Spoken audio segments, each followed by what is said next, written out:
Dobrodošli.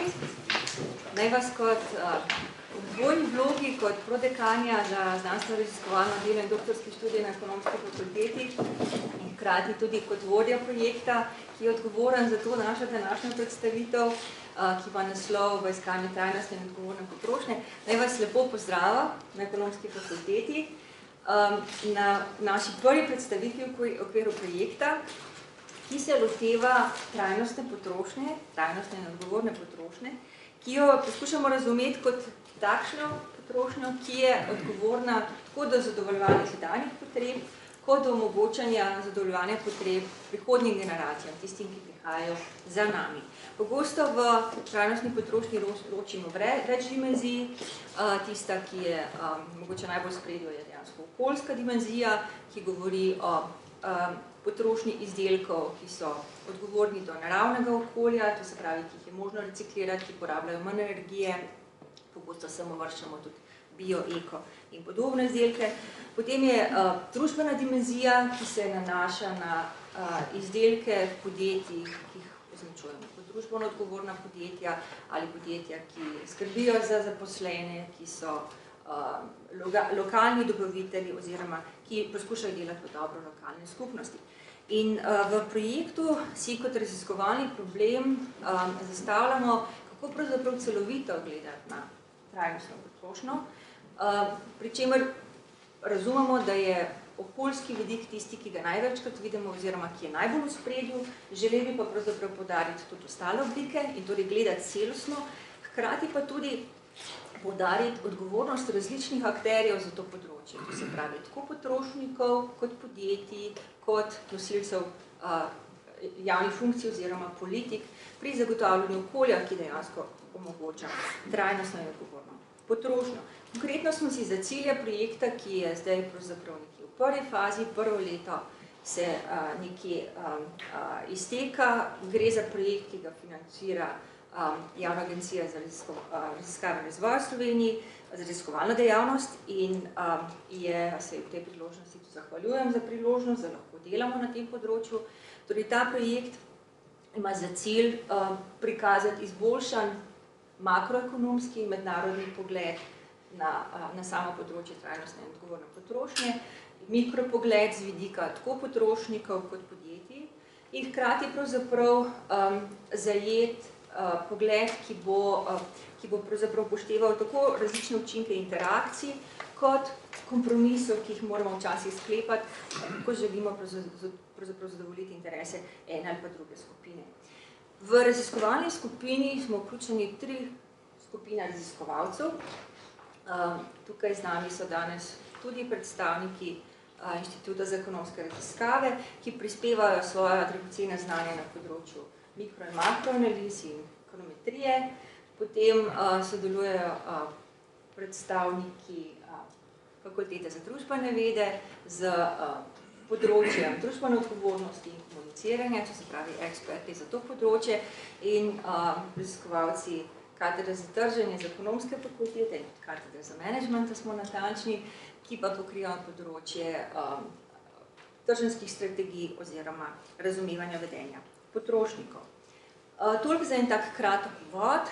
Osnovni namen okrogle mize je, da v osnovi predstavimo, kam smo prišli do tega trenutka in o teh konkretnih rezultatih prediskutiramo s predstavniki različnih interesnih skupin, da tako rečem, da na tak način v osnovi dobimo povratno informacijo na to, kaj smo ugotovili oziroma kje smo, predvsem pa, da začrtamo nadaljnjo raziskovalno pot oziroma da pravzaprav najdemo skupne interese in raziskovalna vprašanja, ki jih je vredno in s katerimi se je smiselno ukvarjati. Zdaj pa kar dajem besedo moderatorki današnje okrogle mize, Adriani Rejc-Puhovec. Lepo pozdravljeni.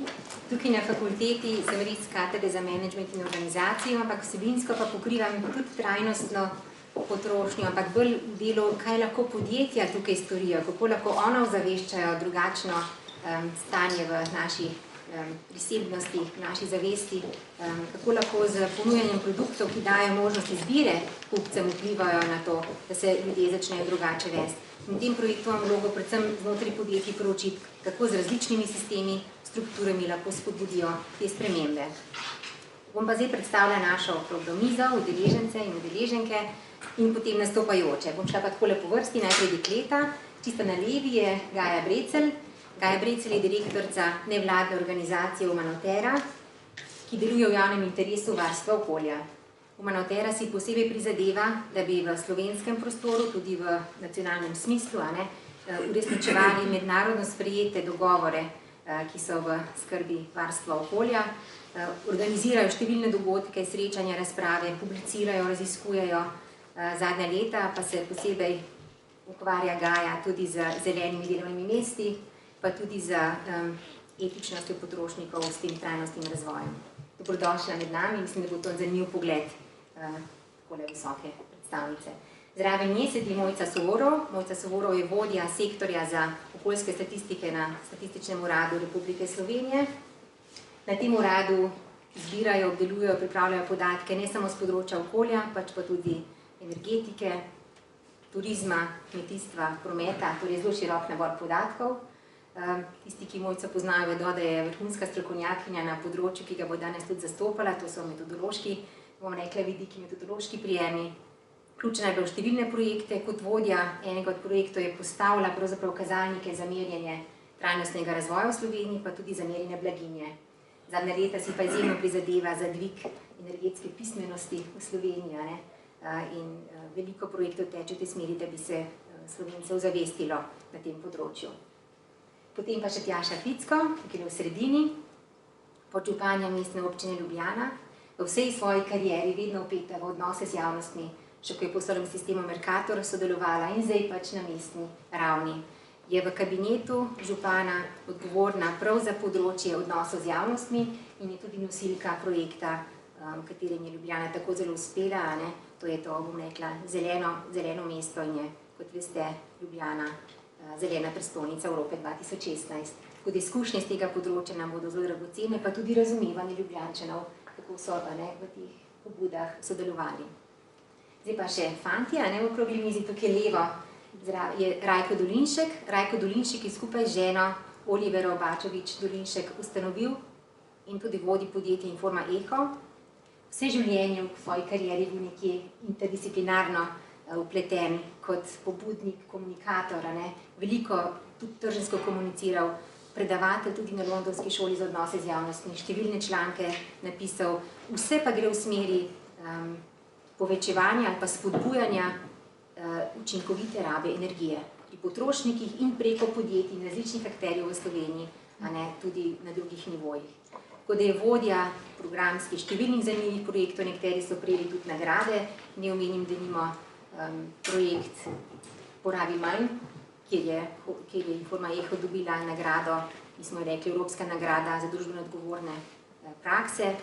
Dobili so nagrado Horus za drug projekt, ki je tudi v Sloveniji zelo odmeven, mreža Sinergija.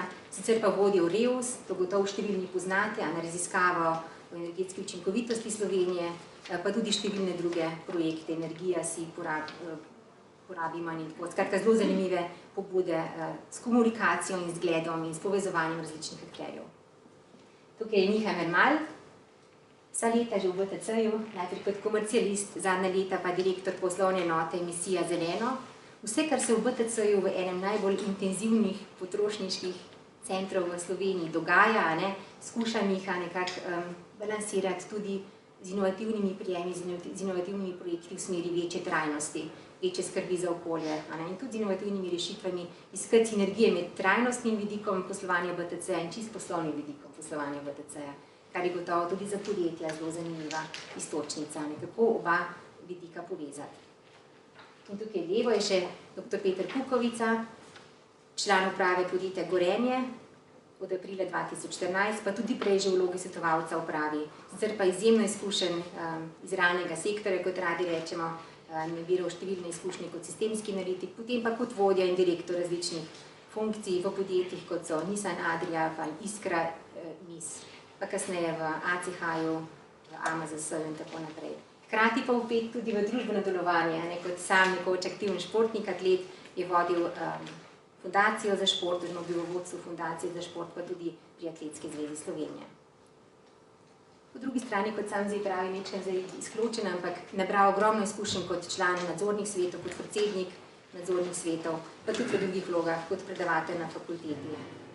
In vedno zanimiv svetovalec različnim sogovornikom. Tako da pester nabor naših komentatorjev, opazovalcev, mislecev, tako da vse, kar bo danes potekalo kot predstavitev, je zgolj kost, ki jo želimo ponuditi vam, da nam jo pomagate do konca obrati in razumeti, kaj se v Sloveniji dogaja. Tako da predstavitev bo tekla v 2 delih. Prvi del bo makroekonomski. Sodelovali bosta dr. Renata Slabe-Erker, Renata, tako prijazne, prijete kar gor, in dr. Nika Murovec, tudi Nika lahko kar gor, mogoče da vam predstavim. Obe sta raziskovalki z Inštituta za ekonomska raziskovanja, mednarodno ugledni, vpeti v različne projekte v svetu, v Evropi, pri nas, vsaka pa svojim zornim kotom raziskovanja. Renata se je osredotočala predvsem na tiste dele, ki jim rečemo okoljska ekonomika, varstvo okolja, tudi nekak trajnostna potrošnja ali pa trajnostni razvoj. V zadnjem času pa se posebej ukvarja z analiziranjem ali pa s preučevanjem ekonomskih učinkov okoljskih uredb, odlokov, ukrepov in javnih politik. Nika Murovec, prav tako zelo močna raziskovalka, ona se pa ukvarja bolj z analizami različnih vidikov inovativnosti in ravno z tega zornega kota jo je tudi voda nekako pripeljala v te vsebine, v trajnostno potrošnjo, pa tudi trajnostno produkcijo, tudi podjetja in potrošniki v istem zornem kotu. Nika je tudi več let sodelovala pri nas na fakulteti kot asistentka na katedri za trženje. Tako da prvi del, prva predstavitev bo makroekonomski pogledi na trajnostni razvoj in na trajnostno potrošnjo. Renata, da ti vicenja, ne? Izvolite.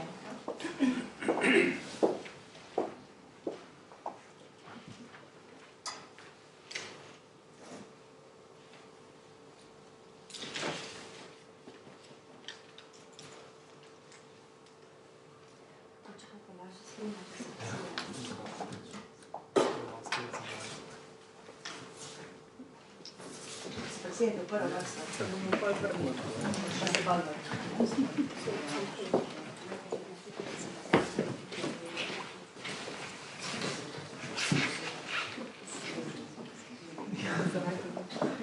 Torej, lep pozdrav tudi v mojem imenu.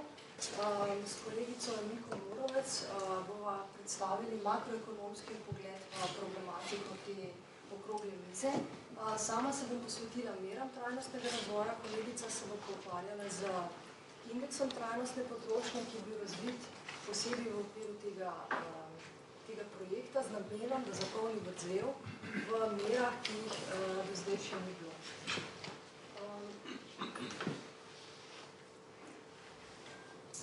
Torej, moderna ekonomska znanost se vse bolj ukvarja z nekimi novimi koncepti.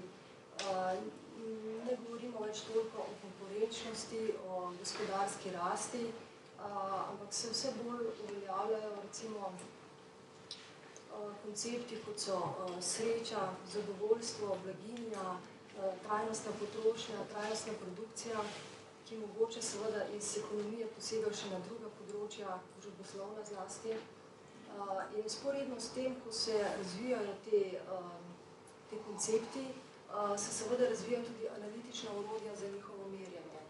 In predvsem v okviru teh orodij so najbolj poznani splošni javnosti indeksi, s katerimi se navadno primerja države, kako uspešne so pri zasledovanju teh drugih ciljev. Z temi indeksi ali pa s temi orodji se poskuša usmerjati politiko, ukrepe, vrednotiti ukrepe, ali grejo v pravo smer, najti neke načine, da bi z njimi izboljšali kvaliteto življenja ljudi.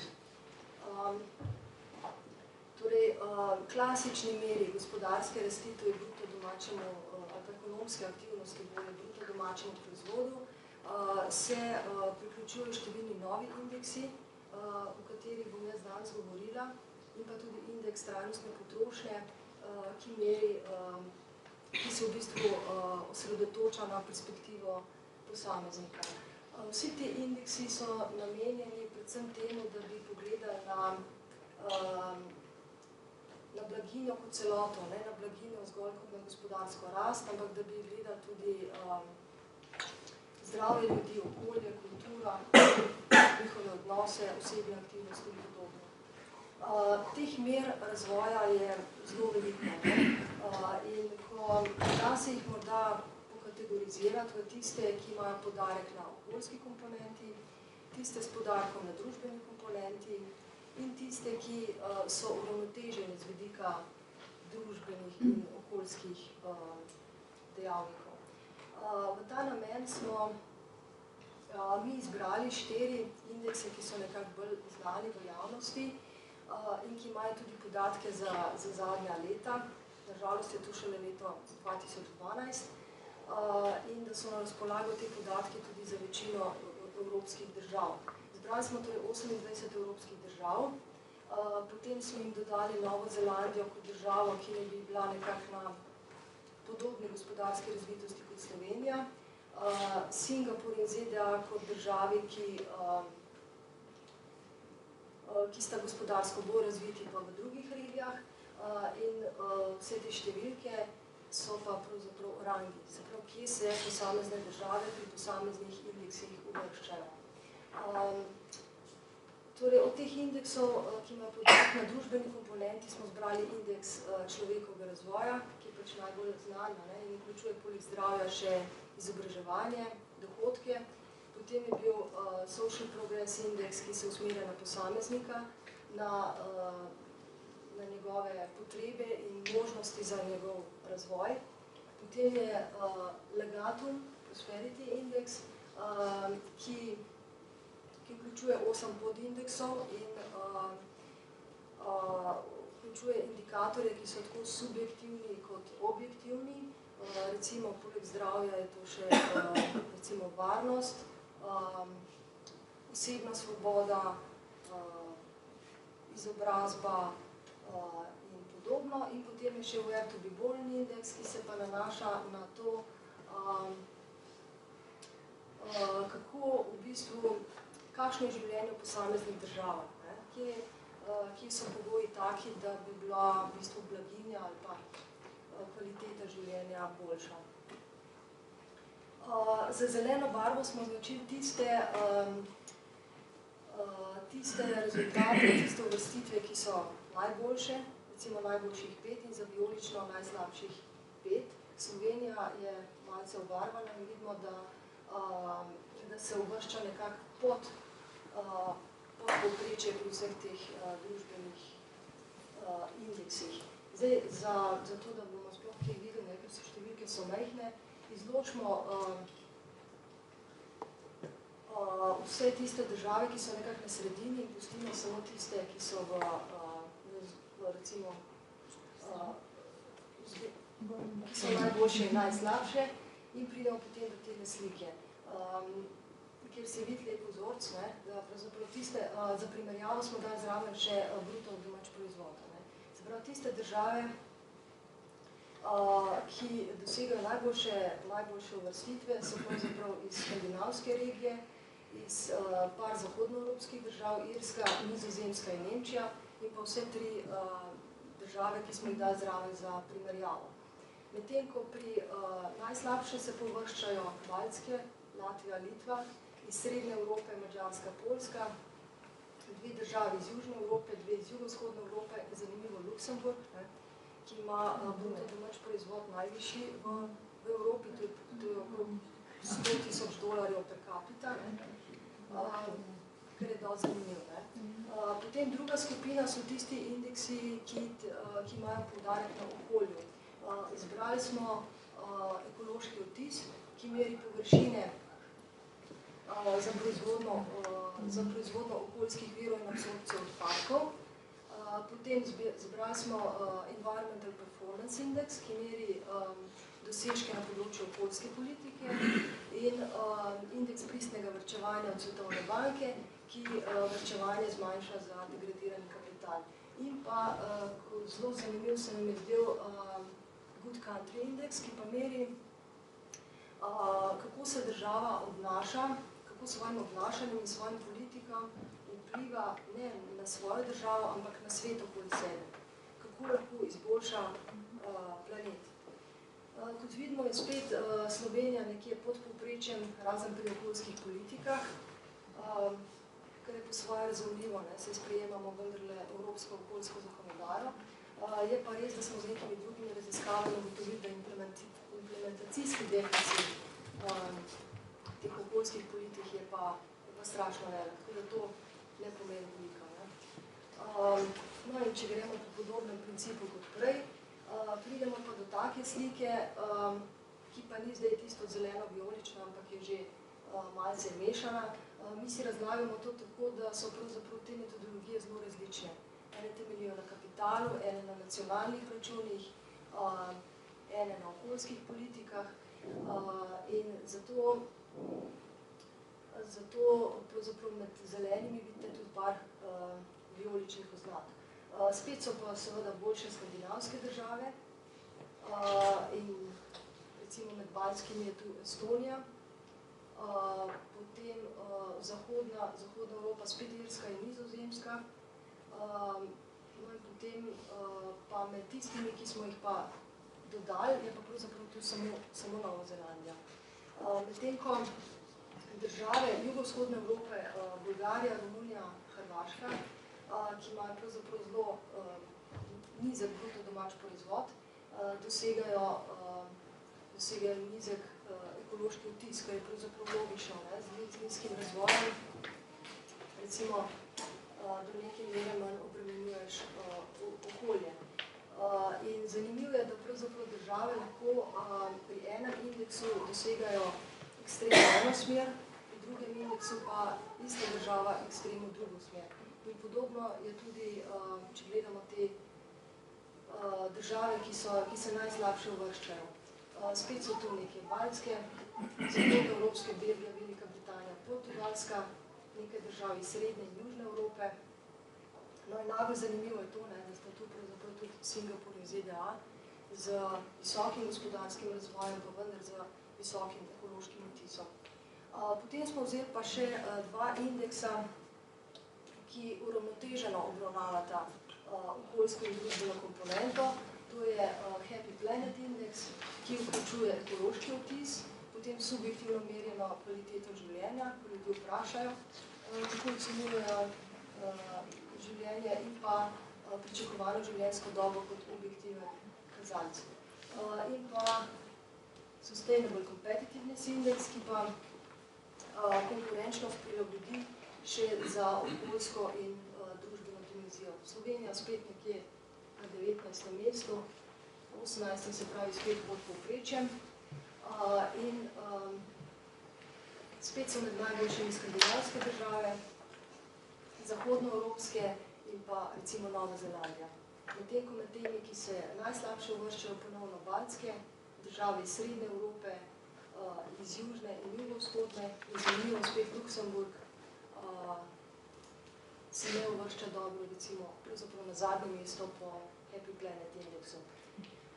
Naša ugotovitev bi bila, da v bistvu kljub temu, da so metodologije indeksov zelo različne, je v bistvu nizka raven bruto domačega proizvoda cokla za trajnostni razvoj, se pravi, vedno je pri nizki ravni BDP-ja tudi ta razvoj manj uravnotežen, medtem ko je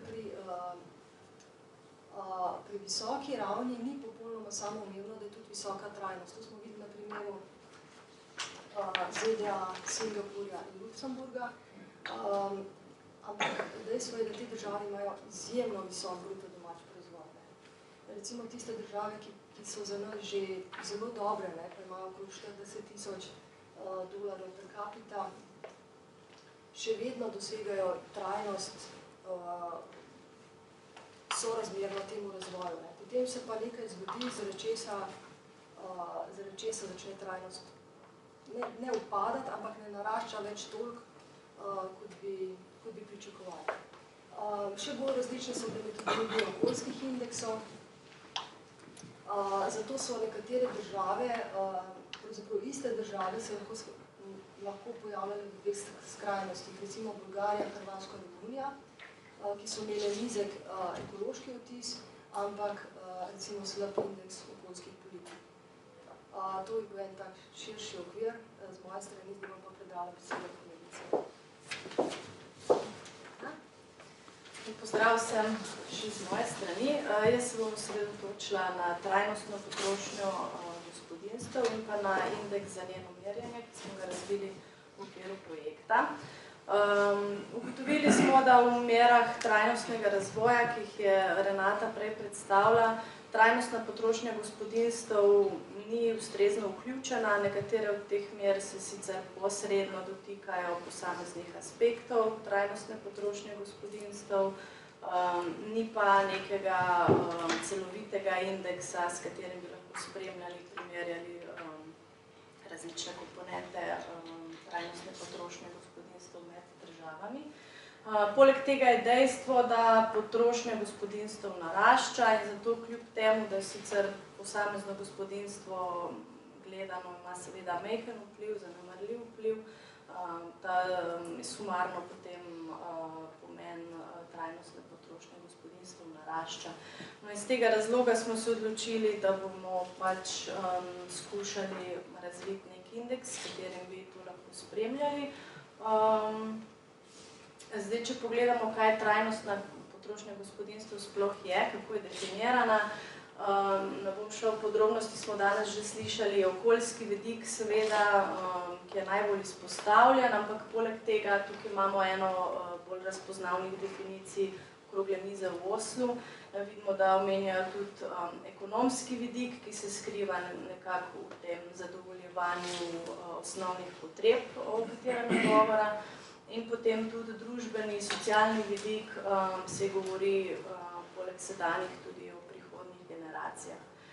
Zdaj imamo precej nekih indikatorjev, s katerimi se spremlja posamezne od aspektov trajnostne potrošnje gospodinjstev, na primer odpadki, poraba vode in tako naprej. Ampak tudi mi smo se na začetku projekta soočali s tem vprašanjem, kako zdaj vse te različne indikatorje zajeti, na kakšen način, da jih ne bo preveč, pa da bo vseeno, da bojo obravnavane različne dimenzije.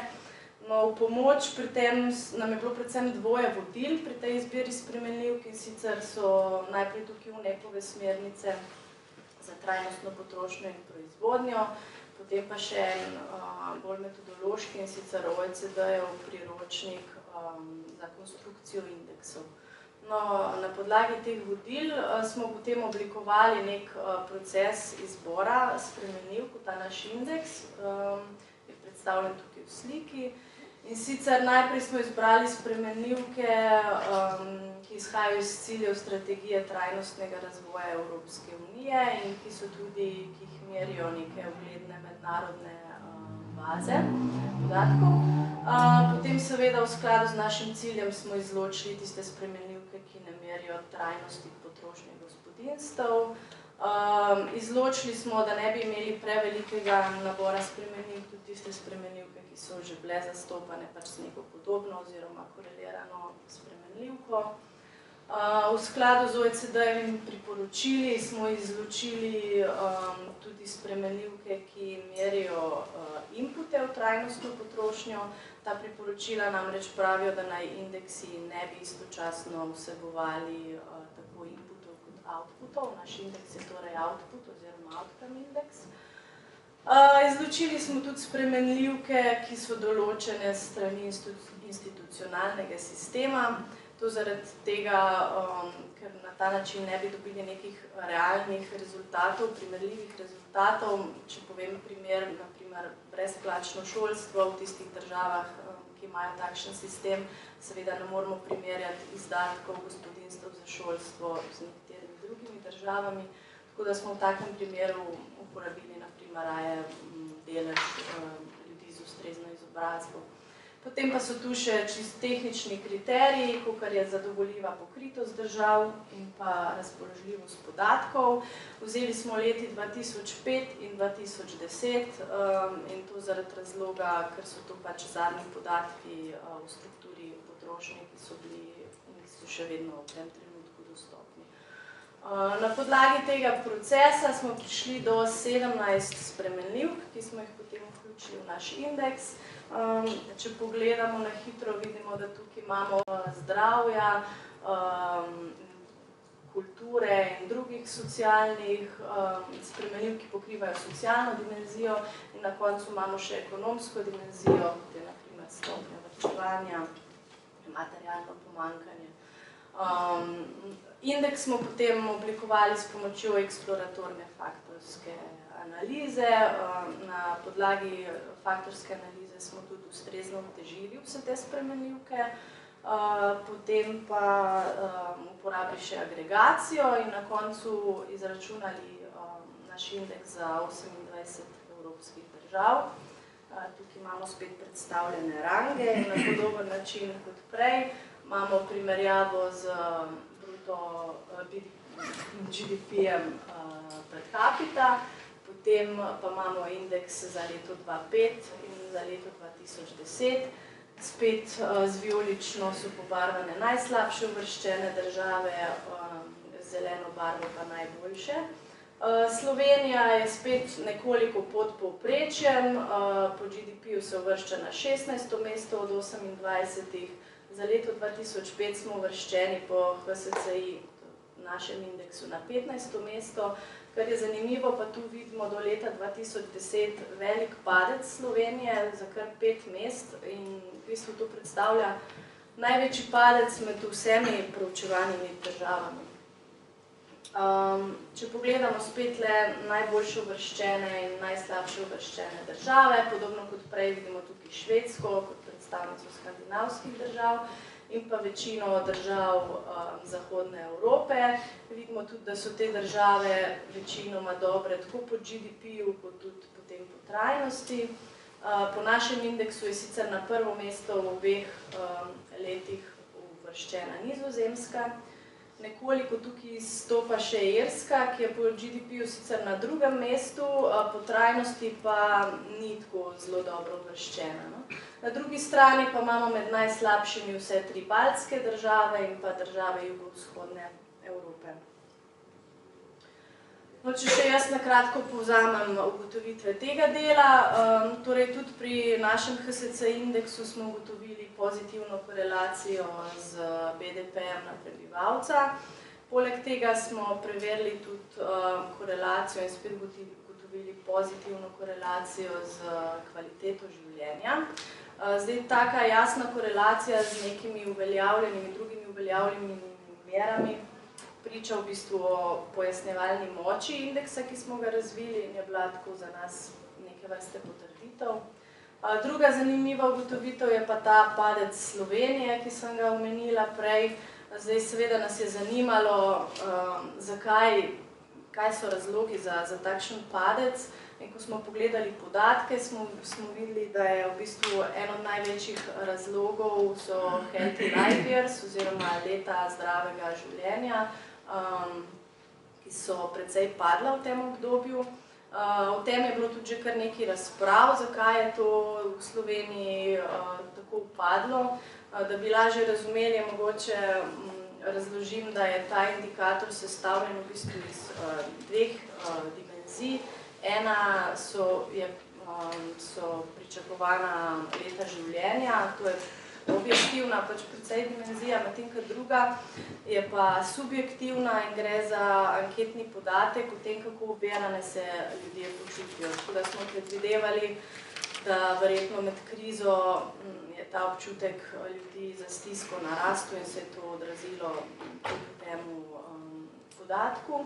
Druga stvar pa je prikrajšanost pri opremljenosti stanovanj, namreč od leta 2005 do leta 2010 se je zelo povečal delež stanovanj, ki so nekako prikrajšana pri opremljenosti, pri tem še posebej stanovanja, za katere smatrajo, da so v slabem stanju, se pravi ali zamaka, vlaga, tla v slabem stanju.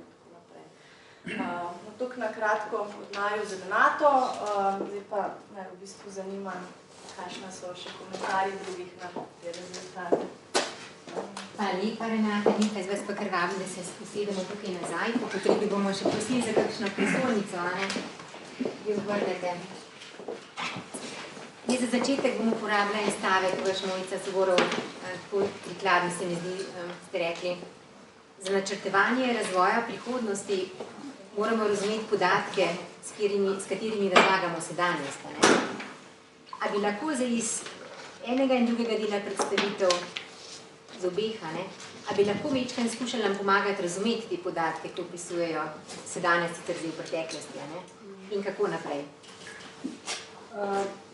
Jaz moram tako reči, da ja, vsa ta leta, ko nekje se ukvarjam, bom rekla, s tem merjenjem trajnostnega razvoja, je seveda je dejstvo, da to nikoli ne bomo do konca prišli. To je delo, ki se ves čas nekje nadgrajuje in razvija in se tudi spreminja in se tudi pogledi spreminjajo.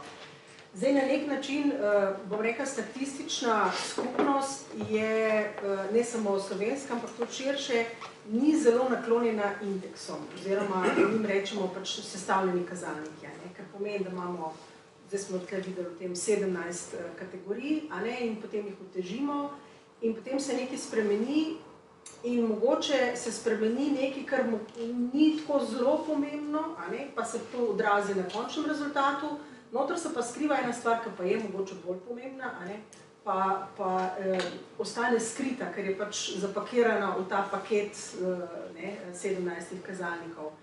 Tako da na nek način si mi bolj prizadevamo stvari, se recimo lotiti, da imamo nek okvir, določimo kazalnike in potem prikažemo vse kazalnike. Da ne delamo nekih skupaj, ne seštevamo skupaj v en indeks, ampak prikažemo vse rezultate, jih pogledamo in potem je lažje videti, kje je recimo mogoče težava in kje ni. Mogoče kot zanimivo, zdaj sem prej gledala Nizozemska, se je ves čas pojavljala zelo med zelenimi, med visoko uvrščenimi državami. Jaz imam zdaj tukaj sabo, pred 14 dnevi je Eurostat izdal prvi poskus oziroma statistični pogled na cilje trajnostnega razvoja, se pravi te globalne cilje trajnostnega razvoja, ki so jih Združeni narodi določili, z nekimi statističnimi podatki. In če pogledamo recimo cilj 2, ki govori o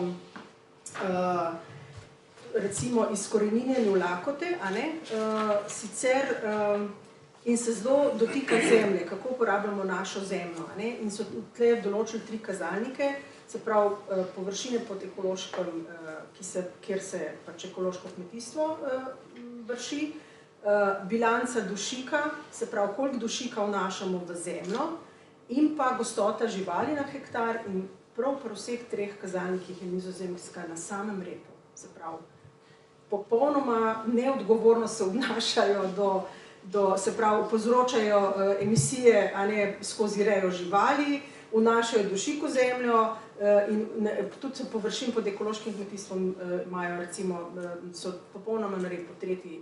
Vidimo pa, da v enem takem sestavljenem kazalniku se pa pojavijo kot mogoče ena država, ki je zelena, recimo. Tako da to so pač te dileme, ampak odgovorov pa verjetno nekih tudi danes ne bomo našli. Ampak sicer glede na postopek, ki ga je predstavljala, recimo Nika, ko je predstavljala, kako se je indeks pripravljal, a bi pri tem postopku vi ukrepali kako drugače? Poglejte, tukaj je vedno pol vprašanje teh utežij. Na kak način utežimo zdaj te kazalnike, ki jih imamo. In kaj pojasnite, kako ste uteži določili posamezne? Ja, zdaj jaz malo težje čiste detajle pojasnim, ker to kolegica Tjaša Banka delala, ampak so različne uteži. Ampak ja, absolutno uteži so bile s pomočjo faktorske analize določene z neko formulo, ki jo priporoča OECD, ta njihov priročnik za izgradnjo indeksov, tako da vključujoč tudi to, koliko posamezna spremenljivka, kakšen faktor loading, kako tako se reče. Ja, koliko ima skupnega, koliko prispeva k temu, tako da prav detajlno. Ne, vse načeloma je tako, tudi recimo statistični podatek. Ko vidimo statistični podatek, moramo tudi vedno v bistvu iskati meta podatke, se pravi, na kak način je, kaj ta podatek razlaga in tako naprej, zato da ga razumemo. Ne moramo ga vzeti, ker ga imamo in to je to, za neko resnico. Tako podobno je s temi sestavljenimi kazalniki, da je pač treba poznati to teoretično ozadje in potem si jih razlagati in uporabljati smiselno. Vedno je lahko metodološki vzrok za neka presenečenja pri spoznanjih, zdaj ste bolj na to noto rekli. Gaja, bi morda vi kratko komentirali vseeno, če čisto se vprašamo, ko je predstavljala Renata, ta prvi del, je bilo presenetljivo na nek način, da višji, ko je bruto domači produkt, proizvod, v obratnem sorazmerju je to z okoljskim vtisom, skratka slabše se okoljski vtis. A vidite neke možnosti tukaj? In če že, kje so te možnosti, da bi hkrati bruto domači proizvod rasel, pa vendar, da bi obvladovali okoljski vtis? Jaz bi mogoče celo stopila en korak nazaj in bi preprašala, kaj pomeni trajnostna potrošnja. Tam sicer je bila definicija in pisala je tudi zmanjšanje porabe naravnih virov, kar je seveda ključno, ampak ne govorimo o zmanjšanju porabe naravnih virov na produkt, ampak govorimo o skupnem zmanjšanju porabe naravnih virov. In če bomo mi te kazalniki oziroma to, kar smo zdaj videli, zares, jaz ko pogledam vedno globalno sliko, ne da odgovora na to, koliko pa dejansko prispevamo v to skupno košaro prispevka k podnebnim spremembam, ki izgubi ekosistemov, kar so v bistvu te ključni naši civilizacijski izzivi. In v bistvu to, da je višji BDP pa slabša, večji ekološki vtis, me pravzaprav ne preseneča, zato ker je rast potrošnje neizogibno povezana z izčrpavanjem naravnih virov in tudi izčrpavanjem ljudi, ne pozabimo na ta družbeni vidik. In ti lahko seveda en produkt narediš okoljsko bolj učinkovit, bolj in bolj do ene meje, potem lahko pa stroške znižuješ samo še na ljudeh, kar se v bistvu danes dogaja. In zato bi pač opozorila na to, da je pač prvo pravilo pri trajnostni potrošnji je manjša poraba. Pika. Manjša potrošnja. Tako, kot je pri trajnostna raba energije, je najprej zmanjšati porabo energije. Isto ravnanje z odpadki, zmanjšati količino odpadkov. Skratka, vsa ta logika tudi velja za potrošnjo. To pomeni, da moramo kumulativno potrošnjo zmanjšati. To pomeni, da ne iščemo samo bolj energetsko učinkovitih, snovno učinkovitih izdelkov, pa jih potem trošiti več, ker potem kumulativno bomo na isto prišli. In se mi zdi, da se lahko tudi tukaj tole na nek način notri zgubi, zato ker mi lahko rečemo, ker se je potrošnja gospodinjstva povišala, se je seveda lahko tudi trajnostna potrošnja gospodinjstva povišala, ampak skupaj je pa lahko to precej bolj obremenjujoče za okolje in za družbo. Če nisem preveč zakomplicirala, veste, kam v bistvu veram. No, malo ste posebej tudi sem na del, ki ga je Nika predstavljala, ki je govoril o tej trajnostni potrošnji. A bi morda, Rajko, tako posegli v to zgodbo, če bi pustili ob strani, da so lahko metodološki razlogi, zakaj je prišlo do padca, ker je res izrazito velik, za 5 mest je šla Slovenija navzdol, pri drugih državah nekje največ v 2 mesti navzdol, če sploh so šla navzdol, 1 ali 2. Če bi skušali vse vsebinske razloge poiskati, hipotetično kot možne, ali kje vidite razloge, da se je v teh letih od 2005 do 2010 to zgodilo utemeljeno? Jaz bi tukaj podelil eno izkušnjo, ker ko sem čital ta povzetek raziskave, me je neverjetno asociiral na določene rezultate, ki smo jih dobili v raziskavi energetske učinkovitosti Slovenije. Zdaj, te raziskave verjetno vsi ne poznate, del izvaja se od leta 2009 periodično, v začetku vsako leto, zdaj na vsako drugo leto, in del te raziskave je segmentacija. Kot že samo ime pove, namen te raziskave je osredotočen na porabo energije. Ne samo na porabo, ampak na vse, kar je vezano na rabo energije. In gledajte, ta segmentacija je nekaj zelo zanimivega pokazala, kar mislim, da paše v ta kontekst. Leta 2010 je segmentacija pokazala, da je razkorak med gospodinjstvi, ki smatrajo, da so energetsko učinkovita, in tistimi, ki dejansko so energetsko učinkovita, je 54%. Se pravi, 82% gospodinjstv se je deklariralo v raziskavi, da so energetsko učinkoviti. Raziskava, ki je pa zelo obsežna, je pa pokazala, da gospodinjstva, ki pa dejansko so energetsko učinkovita, v skladu s PURES-om, zakonom in podobno, jih je pa 28. To je tako, ker da več kot polovica Slovenije je bolanih, pa ne ve, da so bolani. Mislim, odvisno z katerega zornega kota gledamo, to je ogromen potencial na nek način, v smislu ozaveščanja. No, kaj se je pa potem naprej dogajalo? Jaz sem zdaj samo včeraj malo pogledal, 3 leta sem vzel, 2010, 2012 pa 2015. Ta razkorak se je leta 2012 še povečal. Ne veliko, ampak je bila situacija še slabša. Potem se je pa zgleda nekaj zgodilo, da je prišlo do neke spremembe. In se je potem leta 2015 so pa rezultati pokazali, da se je pa ta razkorak začel počasi spet izenačevati. Zdaj, jaz vedno pravim, da fajn so raziskave, fajn so rezultati, ampak tisto, kar je pravi izziv, je razumeti, zakaj so te spremembe. To je pravi izziv raziskave. In zdaj, ekonomsko, ja, glejte, z ekonomskega je že kolegica omenila nekaj prej, da gospodarska kriza je sigurno nekaj k temu prispevala. Z enim komentarjem bom psihološki vidik karikiral. Nekdo je rekel, da je ta dualnost, ta razlika posledica komunizma. Zakaj? Zato, ker včasih je bilo tako, da v službi si bil član partije in tako ne, v javnem življenju, v osebnem življenju si pa šel na žegnanje, si pa stari starši so bili, jaz sem odrastel v družini, kjer so bili starši moji v komunistični partiji, stari starši so bili verni. In meni je bilo to super.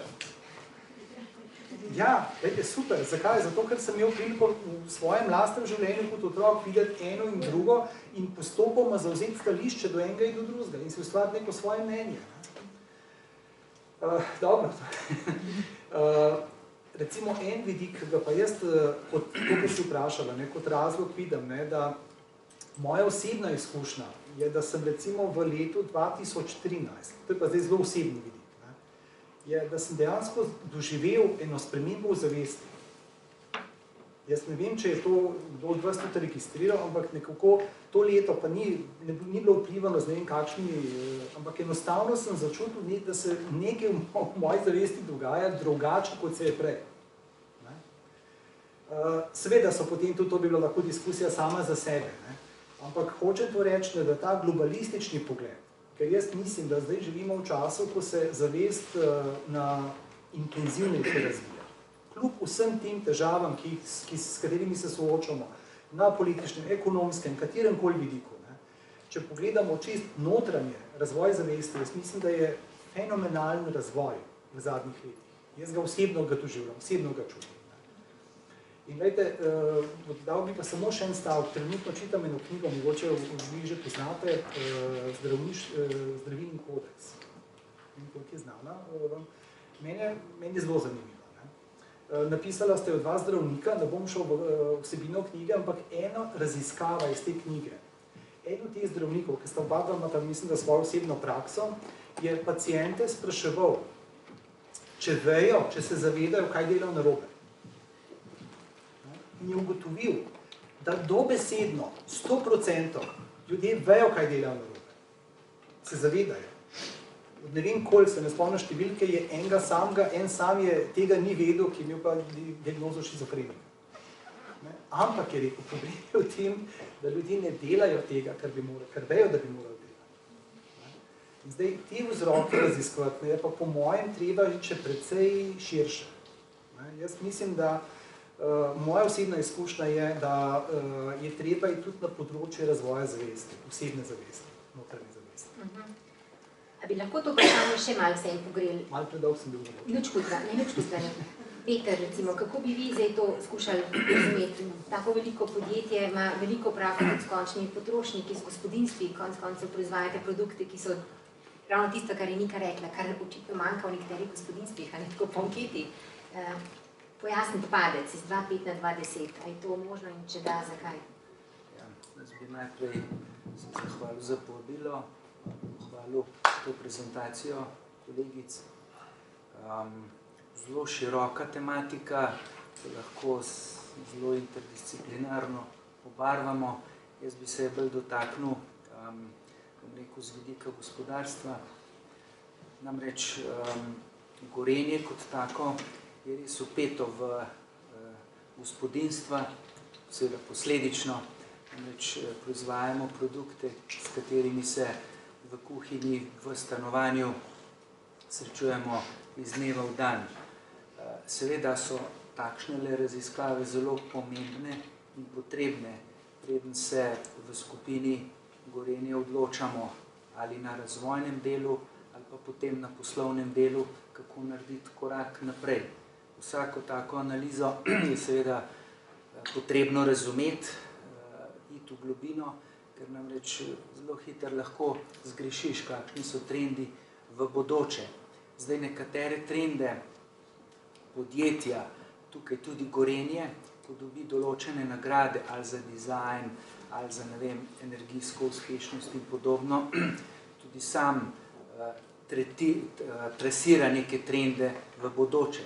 V nekaterih primerih seveda smo sledilci, ampak ko razvijamo izdelke, seveda želimo čim bolj zadeti potrebe potrošnika. Za nas je potrošnik tista osnovna, ali pa kupec tista osnovna enota, ki potem generira, kako je potem neka nacija ali država zadovoljna z življenjem v tem okolju in tako naprej. In tu se v tej začetni fazi generiranja idej in potem koncipiranja nekega procesa razvoja zelo veliko časa zadržujemo in diskutiramo. Recimo, tako v smislu, kako naj izdelek deluje z vidika energijske uspešnosti, potem recimo mogoče drug ekstrem, kako kulinarično želimo prepričati naše kupce, da bodo rajše uporabljali naše aparate, pa potem, če grem naprej v bodočnost, ko se napoveduje digitalizacija oziroma ko je digitalizacija že tu, kako naše stroje preko Internet of Things, se pravi, kako jih povezati, kako dati še tu določeno dodatno, bom rekel, določen dodaten element komfortnosti za naše stranke. Ja, trendi, bom zaključil, trendi v tem primeru so, po mojem mnenju, predvsem povezani z obdobjem, v katerem se je začela ta gospodarska kriza, saj od leta 2000, konc 2007 in naprej. Ta je po moje v manjših ekonomijah bolj zanihala kot v večjih. Slovenija je sigurno takšen primer. Seveda, zanimivo bi bilo pa videti, a se je ta trend od 2012 ustavil ali ne. Mene skrbi, da še ne, čeprav Slovenija misli, da je na ne vem kakšni dobri poti. Mogoče se je tudi treba zamisliti. En zorni kot Mojca je bolj metodološki bil, lahko pri metodologiji, a ne, neka past pa je takole izpadlo, če sem prav nekako razumela, lahko je ozaveščenost, a ne, zavest, a ne, vplivala, da so bolj verodostojno odgovarjali leta 2010, a ne, kot pa 2005. 2005 mečkam bolj polni, a ne, tega smo trajnostni, kasneje pa so videli, da je resnica neko drugot, a ne. Peter, ti pa tudi praviš, a ne, da je možno dejansko, da je kriza vsem stresla gospodinstva in da je bil poudark nekje druge včasih, ko je bila stiska. Miha, bi kaj dodali? Ja, lahko. Ja, kako veste, mi v bistvu upravljamo nek prostor, ne, če tako rečemo, trgovski, poslovni, vsebinski, programski, ampak pri nam, kaj je, tako rekel, zadnjih 15 let se načrtno ukvarjam s trajnostnim razvojem, ki je tudi del, pa ta trajnostna potrošnja del trajnostnega razvoja. Seveda se potrošnje probamo čim manj dotakniti na ta način, da bi zdaj mi komuniciramo zven našim najemnikom, da nam je interes, da kupci pa nek čim manj kupijo, ne, pa če mogoče kontradiktorno, ampak mislim, da ne bi prav dolg na ta način ta PR vzdržil, no. Ampak ja, se pa zavedamo pač pomena trajnostne potrošnje, ne. Je pa res, da prvo je pač to razumevanje sploh trajnostnega razvoja pa trajnostne potrošnje. Mi smo to že pač leta 2010, ko smo naredili ta naš poslovni model Eko Indeks za samoocenovanje, naših projektov na trajnostnem razvoju, ne, pa pač to zelo poenostavilo. Zato je bilo razumevanje znotraj hiše pač na visokem nivoju, da je bilo tako beko 1 + 1 je 2. Ker zdaj, ker tole indekse gledamo, več stolpcev, pa več, pa vidiš to zaniha, zakaj zaniha, to se moraš res svojim poglobiti, da razumeš pa, zakaj je do tega prišlo. Pa na koncu v družbi, ki ima 450-500 zaposlenih, na koncu 2 to razumeta. Pa da ta nek povzetek na upravo, pa v širšem vodstvu, pa si pač razlagajo, kako si razlagajo, zakaj to zaniha. Tako, če bi zdaj rekel, da je indeksa, pa da je procent dobička zanihal za 1%, vsi bojo vedeli, zakaj za 1% zanihal. Tukaj pa zelo težko mi znotraj družbe to podobno pogledamo, da bi razumeli do potankosti, zakaj se do tega, mislim, kaj se v zadnjem dogaja, vsebinsko. Vsebina je tista, ki ti pač številke pokažejo. In pa nam smo šli pač, da nam je interes, da naredimo indeks, ki bo v bistvu celo bolj, več, ko bo projektov, pa več, ko bo dobrih projektov, večja bo niti ni indeks, je v bistvu sumiran podatek na koncu, seštevk. In na koncu, da vsako leto imamo večjo številko, ali pa višjo številko, pa da vsako leto presežemo. In pač, trenutno smo bili vsak let uspešni, seveda je pa deležnikov, ki pač sodelujo na teh projektih, žali več, širša, bolj smo odprta družba, več je projektov, lansko leto je bilo, mislim, da 113, letos je bilo 118. Če dalje več jih delamo izvan družbe, da delajo drugi za nas ali skupaj s partnerji, pa pač delamo na teh projektih. Kaj sem pa hotel pa še, to je bilo samo, da komentiram indekse. Hotel sem pa še omeniti.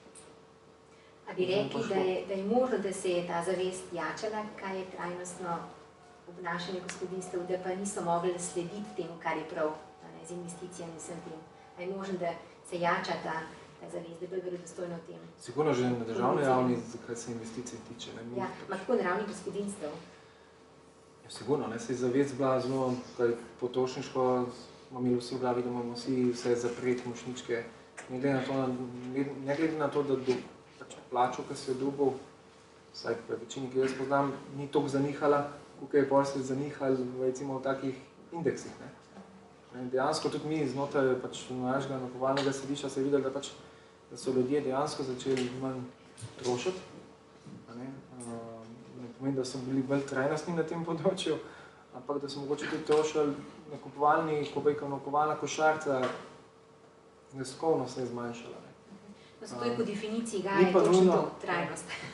Manj trošiti v absolutnem smislu, ne? Ja, sem odvisno, kaj pol trošiš. Mogoče so prej trošili za 35 € na košarico, pa so trošili bolj kvalitetne izdelke. Mogoče bolj trajnostne izdelke kupali, zdaj so šli pa na nek nivo nižji, zato da se mogoče v podzavesti tega ne more več privoščiti. Seveda se tudi jaz sam pri sebi, pa bom tako rekel, meni se je v zadnjih 5 letih plača blazno ni zanihala. Ampak enostavno, ker si po takim nekem medijskem pritiskom okolju, ker živiš, pa da je gospodarska kriza, psihološko jo občutiš. In ali prebereš, ali nekdo v družbi nekaj reče in enostavno pol mogoče malo drugače gledaš, kot trošiš.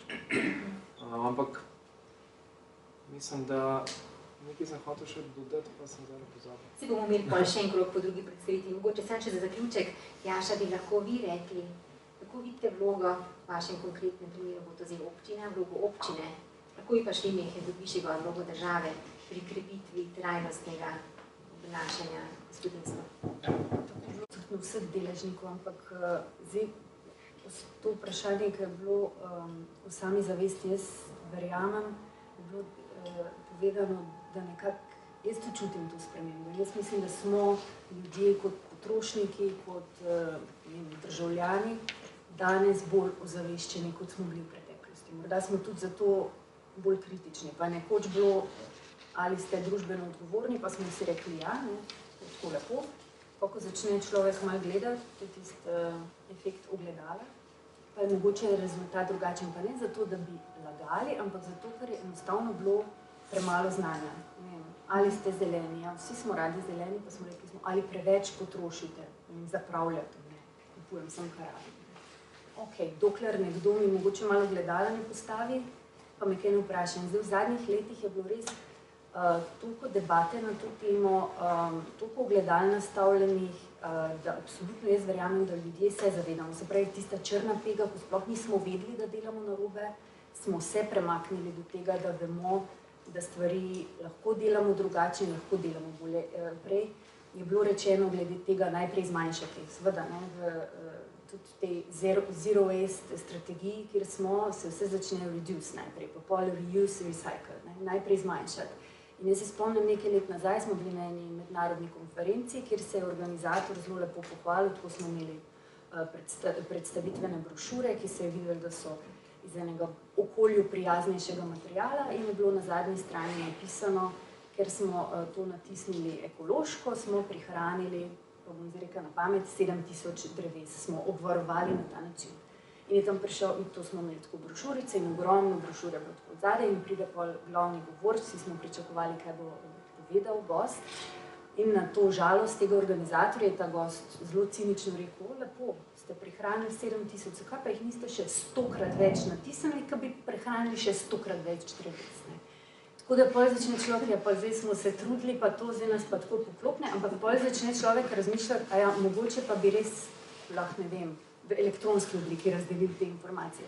Ampak to je tisto, kar mora do tega priti. In zdaj, kar lahko država, kar lahko jaz za državo težko nočem soliti pameti, ampak kar lahko dejansko vsi naredimo, je prvo seveda z ozaveščanjem, tudi s tem, da si priznamo, da pač nismo popolni, da ne gremo v neko smer naprej.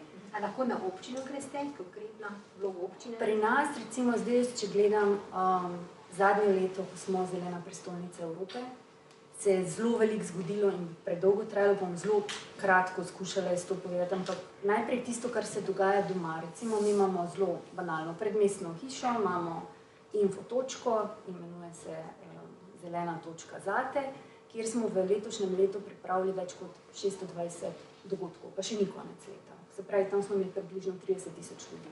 Tam je imel prostor zelo veliko subjektov, deležnikov, ki so želeli v bistvu svoje dobre prakse ravno v to smer, zelenega, trajnostnega, delitvene ekonomije, eko, bio, samooskrbe, krožnega gospodarstva. Se pravi, tam so imeli prostor, kjer so se predstavljali. To je zdaj zelo se sliši tako banalno, ampak če rečemo, da je tam bilo čez 30 000 ljudi, ki smo jih našteli do 1. decembra, od zelo mladih, ki zelo srkajo te stvari, do starejših, da so se nekaj naučili, da se zdaj učijo, recimo, da je lahko nekaj, kar so včeraj videli kot odpadek, kot surovina in vir za naprej, da lahko nekaj v bistvu iz ničesa naredijo nekaj novega, da zdaj ni samo linearno kupi, čim prej potroš, stran vrš, pa hitro spet novo kupi, ampak mogoče se da pa še kaj narediti, to so take zelo male stvari.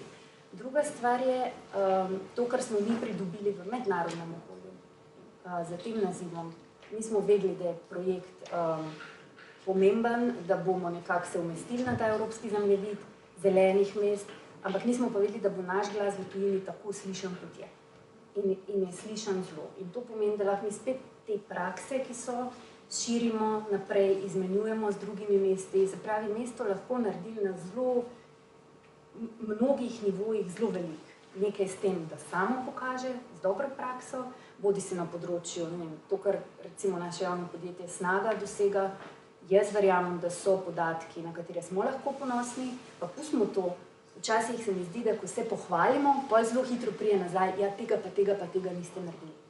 Jaz pravim, dajmo miselnost imeti tako, da se usmerimo na to, kar smo naredili, pa še nadgrajujemo. In ravno recimo na primeru teh odpadkov, Ljubljana je bila izpostavljena v evropskem prostoru, pač kot prestolnica z najvišjim deležem ločeno zbranih odpadkov v gospodinjstvih, ki zdaj dosega 65% in je seveda cilj še to povečati, ampak dokler se mi nismo primerjali z drugimi, je bilo tako. Se pravi, moraš se z drugimi primerjati, da potem doma nekako tudi lažje priznamo si ta uspeh.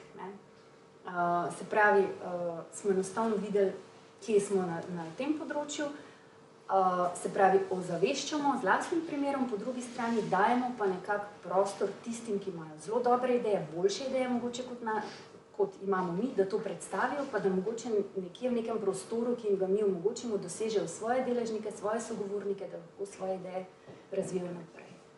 bi lahko še zelo veliko, ampak se bojim, da bom zašla.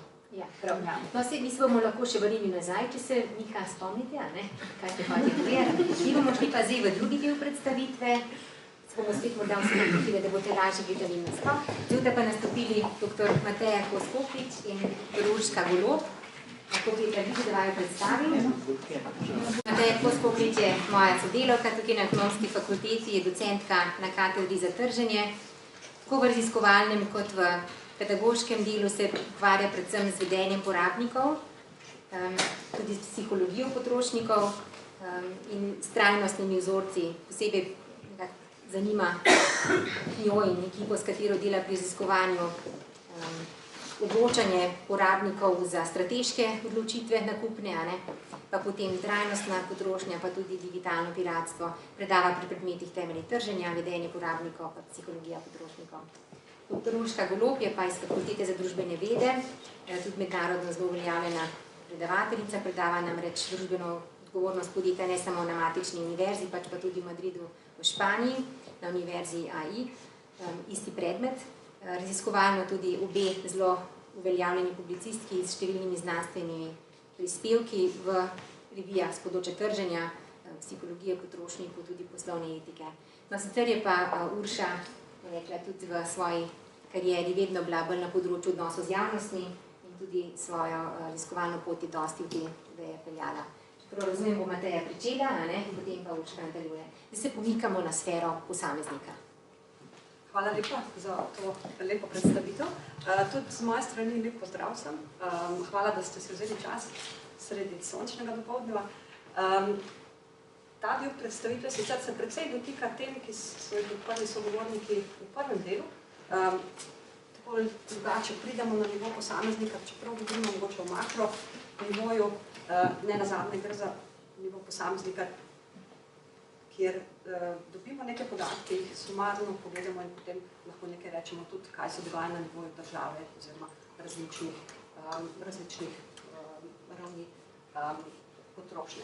Najlepša raziskava v okviru tega projekta, ki je bil predstavljen na začetku, se dotika predvsem na kakšen način porabniki oziroma potrošniki zaznavajo svojo vlogo v trajnostni potrošnji in tudi kakšno vedenje dejansko poročajo, ko jih vprašamo glede nakupa določenih izdelkov, katere recimo po kriterijih lahko uvrstimo med izdelke, ki prispevajo k tej trajnostni potrošnji.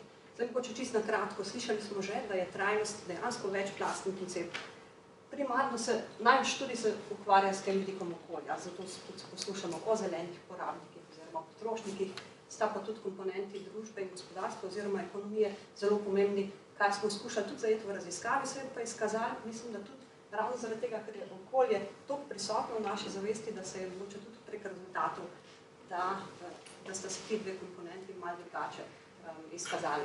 Zdaj, ključno vprašanje, kot rečeno, je v tej raziskavi bilo, kakšne sta odnosi in vedenje slovenskih porabnikov glede različnih vidikov trajnosti, če pogledamo nakup in ne nazadnje tudi uporabo izdelkov. Zdaj, v ta namen je bila izvedena raziskava med 462 porabniki. Gre za vzorec, ki je bil reprezentativen za slovensko populacijo po spolu, po starosti.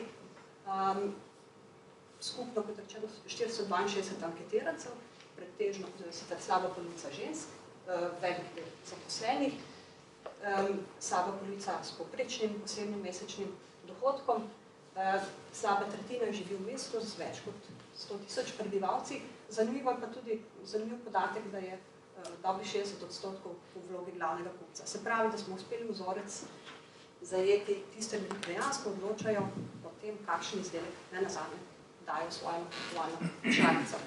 Kot eno izmed podanaliz smo primerjali podatke, vsaj za en sklop, tudi s podatki kolegice, ki je sicer tudi na porodniške, tako da smo zelo rodoviten projekt oziroma skupina, in sicer iz 2013, tako da je zanimiva primerjava, pa mislim, da tudi istočnica, zakaj so te razlike, kot jih bomo videli na naslednjih prosojnicah.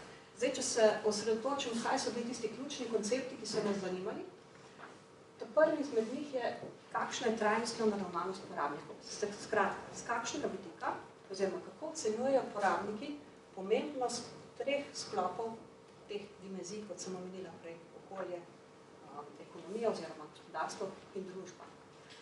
Druga spremenljivka oziroma koncept, ki nas je zanimal, je, kako porabniki ocenjujejo svojo odgovornost, koliko lahko prispevajo k trajnosti. Zato, ker tudi naša odgovornost nenazadnje se kaže v tem, za kakšno vedenje se potem odločamo. Tretji koncept je bil zaznana učinkovitost porabnikova, stopnja, do katere porabniki verjamejo, da njihov osebni napor dejansko pomeni neko prispevanje k reševanju problemov v zvezi s trajnostjo.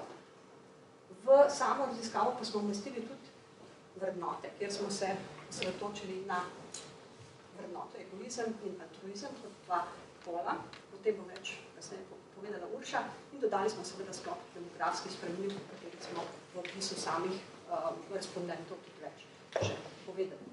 Zdaj, če grem na prvo, mogoče to primerjavo med letoma 2013 in 2016, šlo je za primerjavo spremenljivk, oziroma koncepta trajnostne naravnanosti, ki je bila merjena kot pomembnost, skratka strinjanje z različnimi vidiki pomembnosti, bodisi iz okoljskega, družbenega oziroma ekonomskega vidika trajnosti.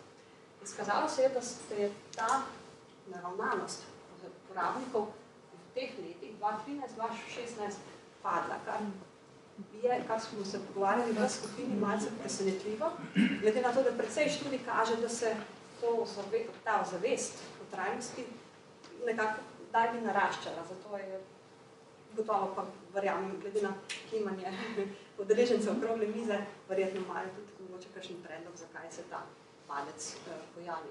Lahko so seveda tudi metodološke razlike oziroma razlike v vzorcih, ker ni šlo za iste anketirance v enem in drugem sklopu anketiranja. No, če grem naprej, čeprav so bile te spremenljivke oziroma ti koncepti merjeni z več trditvami, smo jih zaradi lažje analize smo izračunali povprečno vrednost brez uteži, zgolj za prikaz okvirno, kako se gibljajo, torej okoljska naravnanost, družbena in ekonomska naravnanost kot 3, ki sestavljajo to trajnostno naravnanost, potem občutena odgovornost in zaznana učinkovitost. Vse so sicer na 7-stopenjski lestvici, kjer smo merili stopenj strinjanja, nadpovprečne, kar je zadovoljivo, oziroma smo veseli tega rezultata, kar nakazuje, da se uporabniki trajnosti zavedajo, da se počutijo odgovorne in da so tudi smatrajo, da sami lahko prispevajo v reševanju problemov glede trajnosti. Zdaj, izmed teh vidimo, da je občutena odgovornost še najslabše vrednotena. Skratka, da uporabniki izmed vseh teh spremenljivk najmanj se strinjajo s tem, da so odgovorni za prispevek trajnosti. No, samo kot mogoče kontrast spremenljivkam, ki smo jih imeli na prejšnji prosojnici, kjer je šlo bolj za stališča, lahko rečemo neke vrste, kako pa ocenjujejo dejansko vedenje ti porabniki. Zdaj, en sklop spremenljivk oziroma meritev, ki smo jih izvedli, je na temo okolja, se pravi izdelkov, ki so jih porabniki kupili.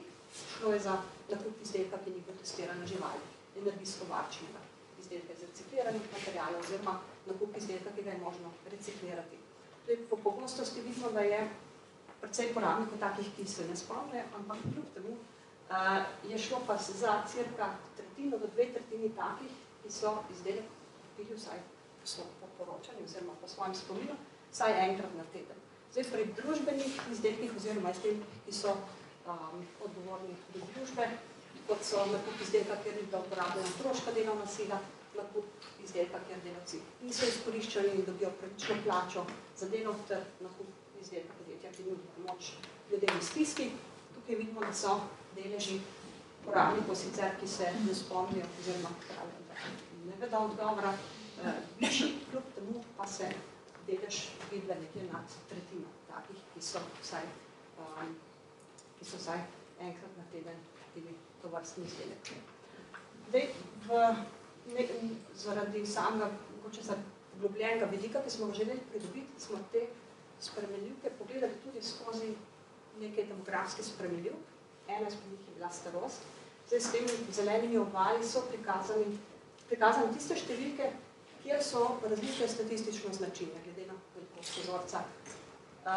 opažamo, da se v vseh okoljskih naravnanosti, družbenih naravnanosti, občutenju odgovornosti in zaznanju učinkovitosti ta zavest ali pa odgovornost, da narašča, se pravi s starostjo uporabniki, da so bolj odgovorni, kar je sicer v določenih študijah pač pridejo do podobnih zaključkov, po drugi strani pa študije, ki se pa zdaj osredotočajo na generacijo Y ali pa še mlajše, ugotavljajo, da so pa ti porabniki mlajši bolj pripravljeni plačati premijo za zelene oziroma okolju prijazne izdelke, kar je mogoče malo kontradiktorno tem ugotovitvam.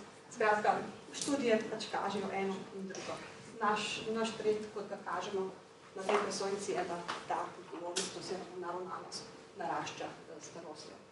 Zdaj, kar se tiče spola, sicer literatura kaže, da so ženske bolj odgovorne, bolj trajnostno naravnane.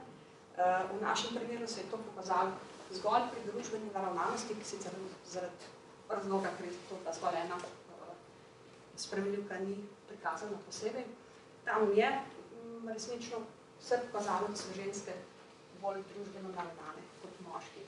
Pri izobrazbi so študije prav tako sicer bolj v prid temu, da bolj kot so izobraženi porabniki, bolj najprej biti tudi odgovorni oziroma trajnostno naravnani. V našem primeru kaže, da so za okoljstvo in družbeno naravnanost porabniki dejansko z izobrazbo manj, kar je tudi mogoče malo presenetljivo, ampak ni pa zopet takšno odstopanje. Sicer značilno, ampak kljub temu ni ta razlika velika. Zdaj pa podajam besedo Urši, ki bo pa več povedala o vidiku vrednot. Pozdrav. V mojem delu bi se osredotočila na vrednote in na to, kako pravzaprav lahko tudi z vrednotami pojasnjujemo stališča in pa poročano vedenje uporabnikov. Odločili smo se, da v ta drugi val raziskave vključimo pravzaprav dva pola izmed celotnega spektra vrednot, ki jih sicer meri Schwarzova skala, ki je uporabljena že dolga leta v evropskih družbenih raziskavah in se uporablja tudi kontinuirano v raziskavah slovenskega javnega mnenja, tako da imamo pravzaprav en tak precej lep pogled čez celotno dogajanje, kar se tiče vrednot časovno in so bile te vrednote tudi že analizirane in preučevane in nekako se za Slovenijo seveda izkazuje, da prehaja v tako imenovano družbo postmaterialističnih vrednot, kar se dejansko tudi na našem vzorcu nekoliko pokaže, ker izvzeli smo pri našem merjenju vrednote, ki se navezujejo na tako bolj družbeno komponento, rekli smo altruistične vrednote in pa vrednote, ki so egocentrične.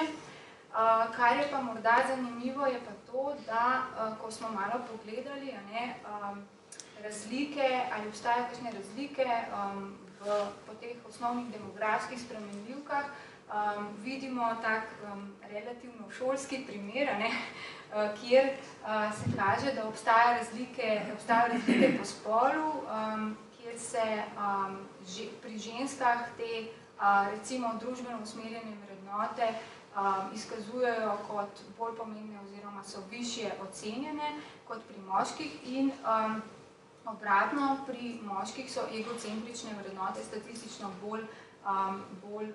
značilno bolj izražene. Ko pa pogledamo še grafikon, kjer smo primerjali starostne skupine, tukaj je pač nekoliko bolj kompleksna primerjava, zato nisem označevala, vam bom pa pojasnila, se kaže pri altruističnih vrednotah, da je prva skupina statistično značilno različna od tretje skupine, se pravi mladi v primerjavi z tistimi nad 50 let, in pa pri egocentričnih vrednotah se prva skupina statistično značilno razlikuje od druge in pa od tretje, medtem ko pri drugi in tretji pač med njima ni statistično značilnih razlik. To je nekoliko v nasprotju in s tem se v bistvu pridružujem temu, kar je Mateja prej rekla, nekoliko v nasprotju s temi globalnimi raziskavami, ki nekako kažejo, da so te mlajše generacije, predvsem milenici, nekako bolj ozaveščeni in bolj družbeno odgovorni in tako naprej. In se to pač tudi skozi recimo njihove vrednote izkazuje. Pri nas se pa nekako je pokazalo, da so te mlajše generacije nekoliko bolj v primerjavi s starejšimi nekoliko bolj egocentrične, čeprav, če pa pogledamo pač nekako celotno sliko, še zmeraj lahko rečemo, da te družbene vrednote pač prevladujejo. Hoteli smo pogledati tudi, kako v bistvu tako, seveda v tej fazi zelo eksplorativno in na takem zelo osnovnem nivoju, poglobljenejše analize nas še čakajo, kako v bistvu te vrednote vplivajo oziroma kako so povezane ali so povezane z temi spremenljivkami, ki merijo naravnanost posameznikov, trajnostno naravnanost posameznikov in pa tudi občuteno odgovornost in zaznano učinkovitost. Tukaj vidite, da se pri altruističnih vrednotah izkaže precejšnja povezanost z okoljsko naravnanostjo in pa družbeno naravnanostjo, nekoliko nižja je z ekonomsko. In tudi z seveda občuteno odgovornostjo in pa zaznano učinkovitostjo, pri čemer je nekako izmed teh, poleg ekonomske naravnanosti, tale zaznana učinkovitost tudi relativno nižja od ostalih. Edina statistično značilna povezava in še to zelo šibka pa je pri egocentričnih vrednotah z ekonomsko naravnanostjo, medtem ko z ostalimi te povezave niso statistično značilne. Nekako bi celo lahko pričakovali, da bi bile morda povezave negativne, vendar se je izkazalo, da povezavni oziroma ne moramo govoriti, da so statistično značilne, čeprav neko pogled kaže pač neko tendenco z nekimi negativnimi številkami. To je sicer nekako v kakšnih prejšnjih raziskavah se je sicer izkazalo drugače in so bile te egocentrične vrednote vseeno tudi v določenih primerih negativno povezane, predvsem z temi vidiki družbene odgovornosti.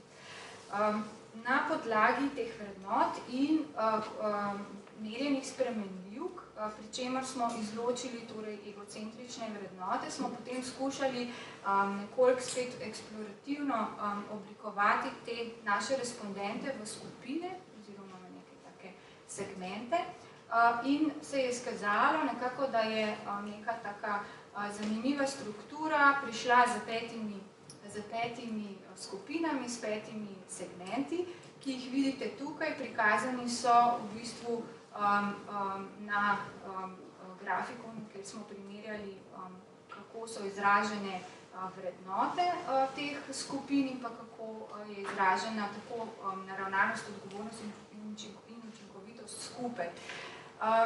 Vidite, da imamo nekako največji segment odgovornežev, se pravi ljudi, ki so nekako rekli, da da jim je tako okoljska kot družbena kot ekonomska naravnanost pomembna, se pravi trajnostna ozaveščenost v celoti, nadpovprečno izkazana in vidimo tudi, da so v bistvu te družbene oziroma turistične vrednote tukaj nadpovprečno izkazane. Ko smo malo skušali še te segmente opisati z ostalimi spremenljivkami, smo ugotovili, da v tem segmentu prevladujejo ženske nad 35 let, da so praviloma višje izobražene in da so glavne nakupovalke v družini ter da ocenjujejo svoj osebni dohodek kot povprečen. Drugi segment smo poimenovali deklarativneži oziroma deklarativci, ta je tudi precej velik. Zakaj ima tako ime? Zato, ker izkazujejo še zmeraj pač nekako nadpovprečne altruistične vrednote in tudi trajnostno naravnanost, se pravi deklarativno in je zelo pomembno, da so trajnostno naravnani. Vendar, ko pogledamo še posebej spremenljivko osebna občutenost in pa zaznano lastno učinkovitost, ugotovimo, da sta te dve spremenljivki precej nižje ocenjeni oziroma da je pač tukaj nek precejšen razkorak med to naravnanostjo in tem, kako oni dejansko nekako občutijo, da lahko prispevajo oziroma koliko zaznavajo, da so osebno odgovorni. Po spolu je ta segment dokaj uravnotežen, mogoče za malenkost več notri žensk in pretežno so tudi glavni nakupovalci v gospodinjstvu. Izobrazbena struktura je relativno razpršena, približno v enakih deležih. Imamo notri respondente srednjo poklicno šolo, gimnazijo in pa končano visoko šolo oziroma za univerzitetno izobrazbo. Prav tako je segment precej izenačen po starosti. Za malenkost več je tistih, ki so v tretji skupini, torej v skupini nad 50 let. Ocenjujejo, da je njihov dohodek osebni bodisi povprečen, bodisi podpovprečen, nekako podobna deleža sta v tem segmentu. Potem imamo tretji segment, ki smo ga poimenovali okoljski in družbeni ozaveščenci, zato ker se je tukaj izkazalo, da je nekako ta naravnanost nekoliko višja, se pravi, sta te dve naravnanosti nekoliko višje izraženi kot pa ekonomska in imajo še zmeraj nekako nadpovprečno izkazane te altruistične oziroma družbene vrednote. Po spolni strukturi je tudi ta relativno uravnotežen in enako velja za nakupne vloge, čeprav je seveda tudi tukaj nekaj več tistih, ki se označujejo za recimo glavne nakupovalce v družini. In tukaj imamo nekako po izobrazbeni strukturi največ tistih, ki so končali bodisi gimnazijo, bodisi visoko šolo oziroma imajo univerzitetno izobrazbo. Primerjalno je pa tudi v tej skupini največ tistih, ki so končali oziroma so dosegli še višje stopnje izobrazbe, magisterij oziroma doktorat. Po starosti relativno uravnotežen segment, kar zadeva osebni dohodek, pa imajo nekako podajo oceno, da imajo povprečen, čeprav imajo recimo v tem segmentu tudi kar nekaj pač teh respondentov pod povprečen dohodek po lastni oceni.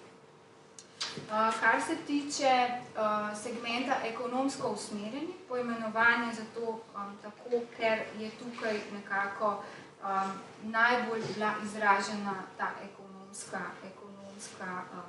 komponenta trajnostne naravnanosti in tukaj imamo pa več moških kot žensk.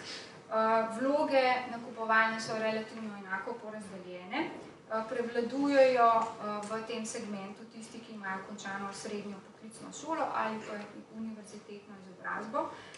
Največ jih je iz starostnega razreda pod 35 let in ocenjujejo svoj dohodek kot povprečen.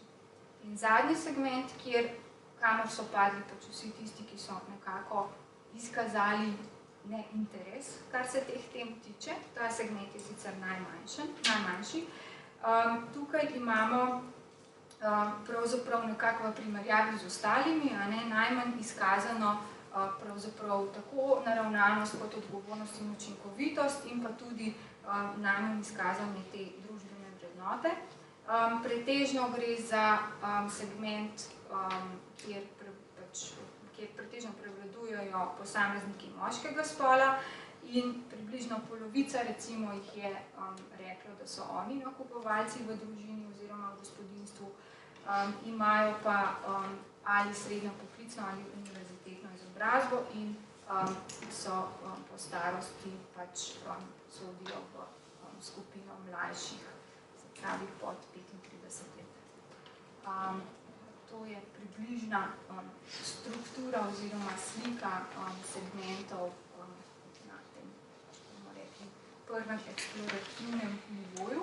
Sklep, čeprav težko rečemo, da gre za sklep, bolj za nek povzetek ključnih ugotovitev, pa kot izhodišča morda za nadaljnjo razpravo. Torej, ugotavljamo, da seveda so te, recimo, da je ta ozaveščenost, trajnostna ozaveščenost nekako nadpovprečno izražena pri respondentih, prav tako velja enako za občuteno odgovornost in pa za znano učinkovitost, da pravzaprav ugotavljamo nekoliko nižjo trajnostno naravnanost v primerjavi z letom 2013, čeprav bi jaz tukaj dodala, če ste natančno pogledali te številke, ki smo jih pokazali, da so te razlike tako majhne, da praktično je zelo velika verjetnost, da gre za kakšno metodološki razlog, ker ni bilo merjeno to na povsem enakih respondentih, da so nekako bolj izražene turistične vrednote in manj te egocentrične, kar je skladno z siceršnjim reprezentativnim vzorcem, kot se meri v sklopu slovenskega javnega mnenja, in da nekako lahko opišemo 5 relativno zanimivih segmentov, kar se tiče spremenljivk, ki smo jih preučevali. Hvala lepa, Urša Mateja. Se vprašam, se nisem vprašala. Umela ste, se pravi, kar se tiče osebnega lastnega presodnega.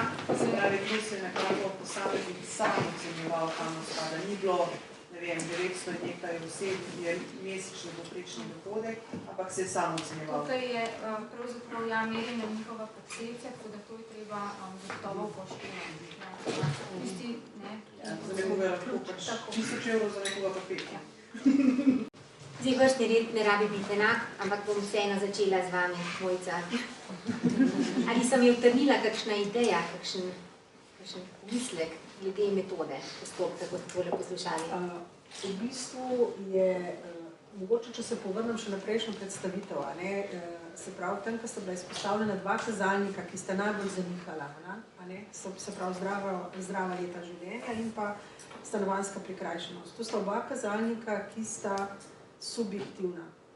Se pravi, to je nekaj, kar v bistvu ne moreš dejansko zmeriti, ampak je ta občutek, ki ga ima vsak pri sebi. In tudi ta drugo raziskovanje je bilo spet neko subjektivno podajanje. In zdaj pač naše izkušnje so, da sicer, če delamo telefonsko anketo, da dobimo malo precenjene odgovore. Se pravi, se vsak, ki ima neposreden stik z nekom, ko se pogovarja po telefonu, se rad malo pohvala. Se pravi, dobimo malo više rezultate. Medtem, ko spletno anketiranje pa je nekje bolj realno, ampak moramo vedeti, da smo ljudje nagnjeni k tem, da radi dobro izpademo. Se pravi, onih 10% tistih nezainteresiranih, ok, ti je pač 10%, ok, je čisto vse, vsi ostali pa mogoče,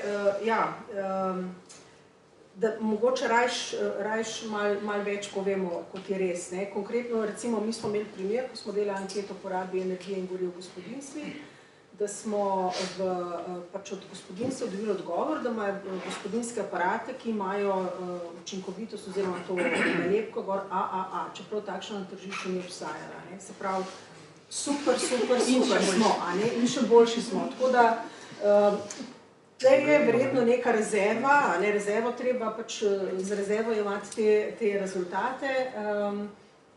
Sicer pa, mogoče je tudi to, teh 462 je bil vzorec, da je to relativno mehko vzorec, čeprav je reprezentativen, ampak to je relativno mehko vzorec.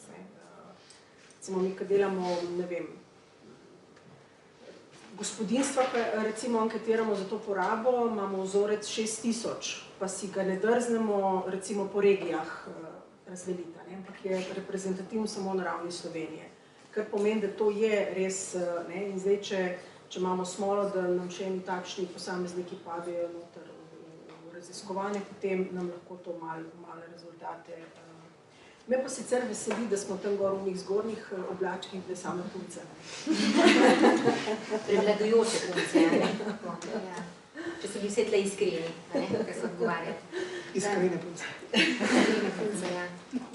A smem mogoče zdaj tukaj iz obeh podjetij, se pravi iz BTC-ja, iz Gorenja vprašati, gotovo je kaj presenetilo pri teh spoznanjih. Ne ozirajo se na to, kar sta Mateja in Urša kot svoji spoznanji v presenečenjih spregovorili. Kaj je bilo kaj tazga, da vaju je presenetilo, morda najprej Miha? V bistvu to, kar smo izpostavili, v bistvu te zadnje 2 generacije v bistvu niso tako trajnostno naravnani, kot si mogoče vsi razlagamo, kot v globalnem mladi. Globalne analize pa raziskave kažejo, da so zelo naklonjeni te trajnostne potrošnje. Tudi, ko greš v svet, se mi zdi, da bolj to tudi občutaš, ampak sem mislil, da tudi pa nam, da je to razumevanje na višji ravni, pa dojemanje tega. Jaz sebe štejem za mladega, ampak v bistvu nisem to. Ne pašam več v to generacijo, oziroma v tisto generacijo in se mi zdi, da bo tudi kot pri določenih drugih trendih, da pač bo prišlo 4, 5, 6 let za tujino k nam. Seveda pa treba pač konstantno skozi na temo delati, drugače. Bo pa efekt mogoče, čez 3-4 leta drugačen. Upam, da bo bilo. Mora biti. Zdaj, Mateja, ko si predstavila rezultate, si rekla, da podatki kažejo, da ta pomen trajnosti nekako s starostjo narašča, kar bi se dalo narobe razumeti. Prav pri posamezniku to nujno ni res. Vzorc je pokazal, da so po starostnih sklopih številke vedno više, ampak ni pa rečeno, da posameznik gre razvojno skozi faze tako, da je vedno bolj osveščena. Milenici so tle bili, ki so presenetili, če sem jaz prav razumela, ki so pa spet tisti, ki so bolj ozaveščeni. Ja, a bi rekli? Ker jaz mislim, da je to na nek način povezano pa ravno to, da v preteklih z izobraževalnim sistemom in že s tem, kar se dogaja v vrtcih, ker pri nas jaz sem preden sem na cesti začela opažati že dolga leta nazaj različne zabojnike za smeti, najprej so bili v vrtcih in otroci so bili tisti, ki so se najprej to naučili in so tudi najbolj to usrkali kot gobe in so pa seveda bili zelo pomembni faktor tudi svoje starše, pa stare starše. Tako da mene pa to v bistvu mi pa potrjuje, da dejansko ravno to, zdaj ne vem, mogoče v zadnji dekadi, ta komunikacija, ozaveščanje, da pa zdaj ne bodo rasli z leti, ampak da so že v bistvu prerasli in so bolj ozaveščeni. Je pa zdaj spet res, da je nekaj sploh ne vedeti, pa biti ozaveščen, drugo, da vemo, da kaj je prav, ali pa ravno ta tretji preskok, da pa spremenimo navade, kar je pa najtežje. Nekaj je vedeti, pa biti ozaveščen, kaj je zdaj pa treba še navade spremeniti, pa priti še do 4. stopnje, ko ne samo, da jih spremeniš, ampak še promoviraš, da jih drugi spremenijo, takrat smo pa zmagali. In ravno ta, ne vem, moč okolja, pa morda sem jaz prej to, bi mogla to še nekako izpostaviti, ko je bilo prej makroekonomsko, so bile nekako primerjave med državami in tradicionalno zmeraj, ko so to vrstne raziskave, so skandinavske države, zmeraj vrhu med okoljsko bolj ozaveščenimi, nekako manj egocentričnimi, bolj zmislijo na prihodne generacije pa to, ampak to se ne zgodi čez noč. To smo, recimo, ko smo mi gledali, to je absolutno je to stvar vizije, vodstva, bodi si na nacionalni ravni, lokalnih ravnih, absolutno pomembno, ampak je pa tudi tradicija in koliko je to v bistvu vpeto v ljudi. Zato, ker ko smo mi začeli primerjati 10 let nazaj, kaj moramo narediti na področju kolesarstva, koliko moramo stvari izboljšati in smo se šli primerjati, ne vem, z enim Kopenhagnom, ki so leta 1870 že imeli vsa kolesa, živeli zelo s tem, in potem jaz ljudi recimo z Kopenhagna sprašujem, pa mi povejo tako, prvič, pri nas je zmeraj tako bilo, se pravi, to je že dolgo, imamo že starši so nas točili, drugič pa meni zelo iskreno povejo, se jaz, ko pri -7 s kapo, pa ko mi dežuje, pa imam otroke od zadaj na priklopniku od bicikla, pa letim čez Kopenhagen, jaz to ne počnem, ko meni zmislijo na okolje, ker mogoče bi rešil avto, ampak ker hitreje pridem. Ker če se usedem v avto, rabim 1 uro, na kolesu, ker imam pač infrastrukturo in jih je toliko, pridem pa v 6,5 minutah. Je rekel, se ni zmeraj, da bi zdaj mi bili tako zelo altruistični, ampak ker je pač lažje. Se pravi, je tudi okolje tisto, ki in infrastruktura in vse, ki ljudi nekako napelje do tega. Pri nas, ko smo mi uvajali sistem bicikl-LJ, smo sicer vedeli, da je lušten projekt, ampak smo se učili, smo pogledali, kako je bilo v Parizu, smo pogledali, kako je bilo v Dunaju in mi smo v bistvu rezultate v prvem letu primerjalno na število prebivalcev presegli. Se pravi, smo nekako dobili pozitiven feedback, če ljudem ne samo rečeš, to moraš početi, ampak jim dejansko daš eno alternativo, kjer je lažje, kjer je udobno, zelo pozitivno so se odzvali. Mi imamo v Ljubljani izjemno veliko primerov, kjer smo bili mi pozitivno presenečeni, da ljudje na neke pobude, ki so dobre za okolje in hkrati dobre za njih, zelo aktivno sprejmemo, hitro spremenimo navade, samo treba jim je dati kako alternativo. Hitro se ljudje bolj... Pa še kvalitetno, pa fajn.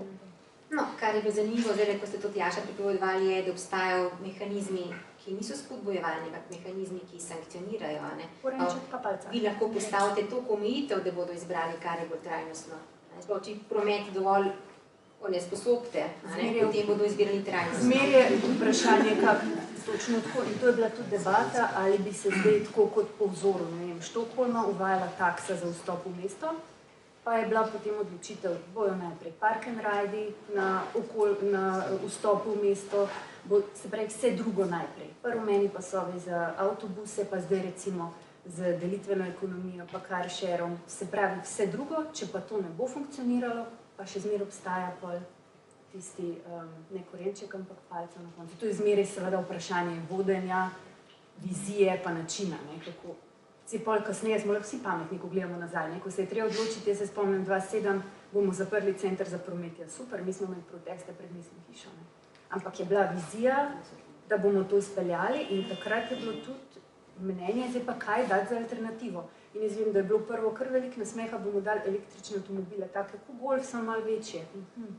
Kaj pa bo? Zdaj so ti naši kavaliri ne samo, da so blazno popularni v Ljubljani, zelo veliko ljudi jih uporablja, da krajšajo razdalje, ampak zdaj je to tisto, kar mi peljemo na nepremičninski sejem v Kanu na MIPIM kazati in imamo zelo veliko interesa. Prejšnji vikend smo bili v Puli na knjižnem sejmu, se pravi, zdaj je to nekaj postalo, ne vem, Ljubljana je postala potem prepoznavna, ampak v tistem trenutku je bilo pač pomogla vas Tjaša odločiti, ker je to drugih, a ne, istočnic.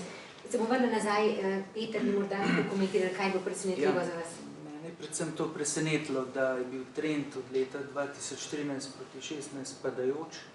Mislim, da bi ga bilo pametno primerjati s konkretnimi ekonomskimi kazalci, ker zdaj odgovarjati na način, kot je gospa prej povedala, težko v bistvu najdeti neka izhodišča, čisto konkretna za razlago tudi na teh ekonomskih temeljih. Ker namreč proizvajalci imajo dostikrat v nekaterih primerih tudi zelo močen vpliv, kakšen je bo pogled potrošnika na določeno vrsto produktov.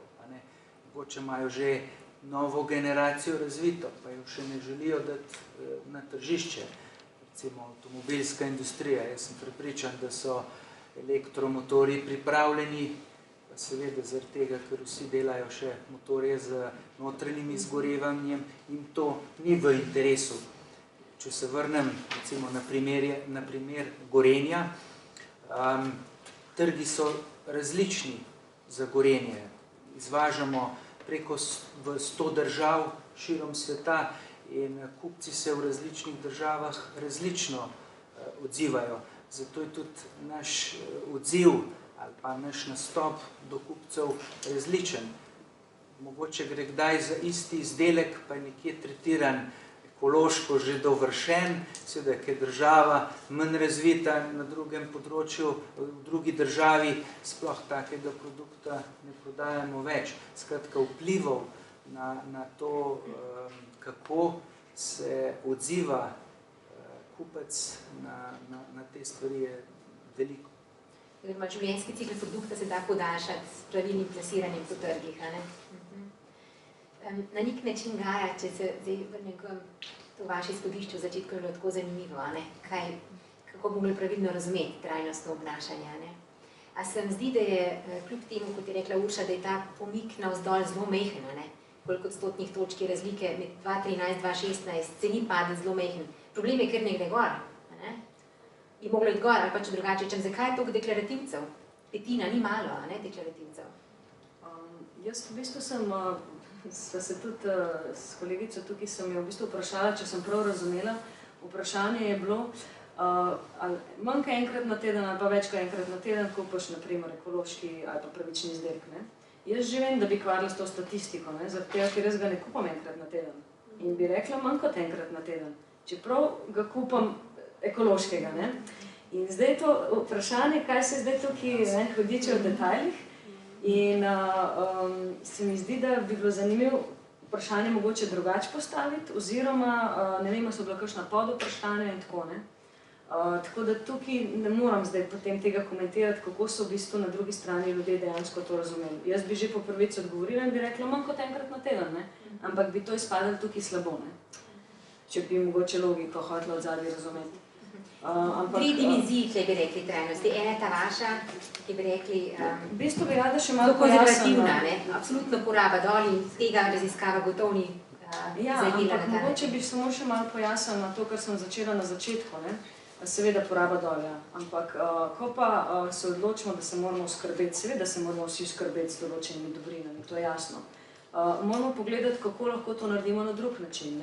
In tukaj je zelo velik izziv tudi za podjetja. Naprimer, trendi v tujini kažejo, da potrošniki lahko si sposodimo pralni stroj, namesto da kupimo novega. Podjetje to nudi, najem pralnega stroja. Podjetju je interesu, da potem sproducira tak pralni stroj, ki ima življenjsko dobo 20 let, ne pa 2 leti, zato da ga mi ne kupujemo novega.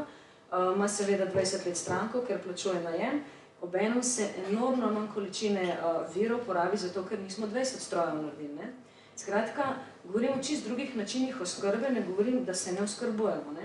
In tukaj so izmenjave, so uporaba in različni poslovni modeli. In konec koncev tudi moramo pogledati, kaj nam cena izdelka sporoča. Se pravi, če je bilo prej omenjeno, koliko je v bistvu košarica, koliko so ljudje zapravili, absolutno majčka, ki stane 5 evrov, ima razrez cene tak, da je sramotno, da si lahko kdorkoli kaj takega privošči, ker v bistvu tisto, ki je to naredil, dobi manj kot 10 centov. Iščemo kakovostne izdelke, ki so bili pravično narejeni, ekološko in seveda zato bomo tudi odšteli več denarja, tudi sami vemo, kaj pomeni dejansko naš čas, ki ga vlagamo. In tukaj bi mogoče komentirala ta generacija mladih.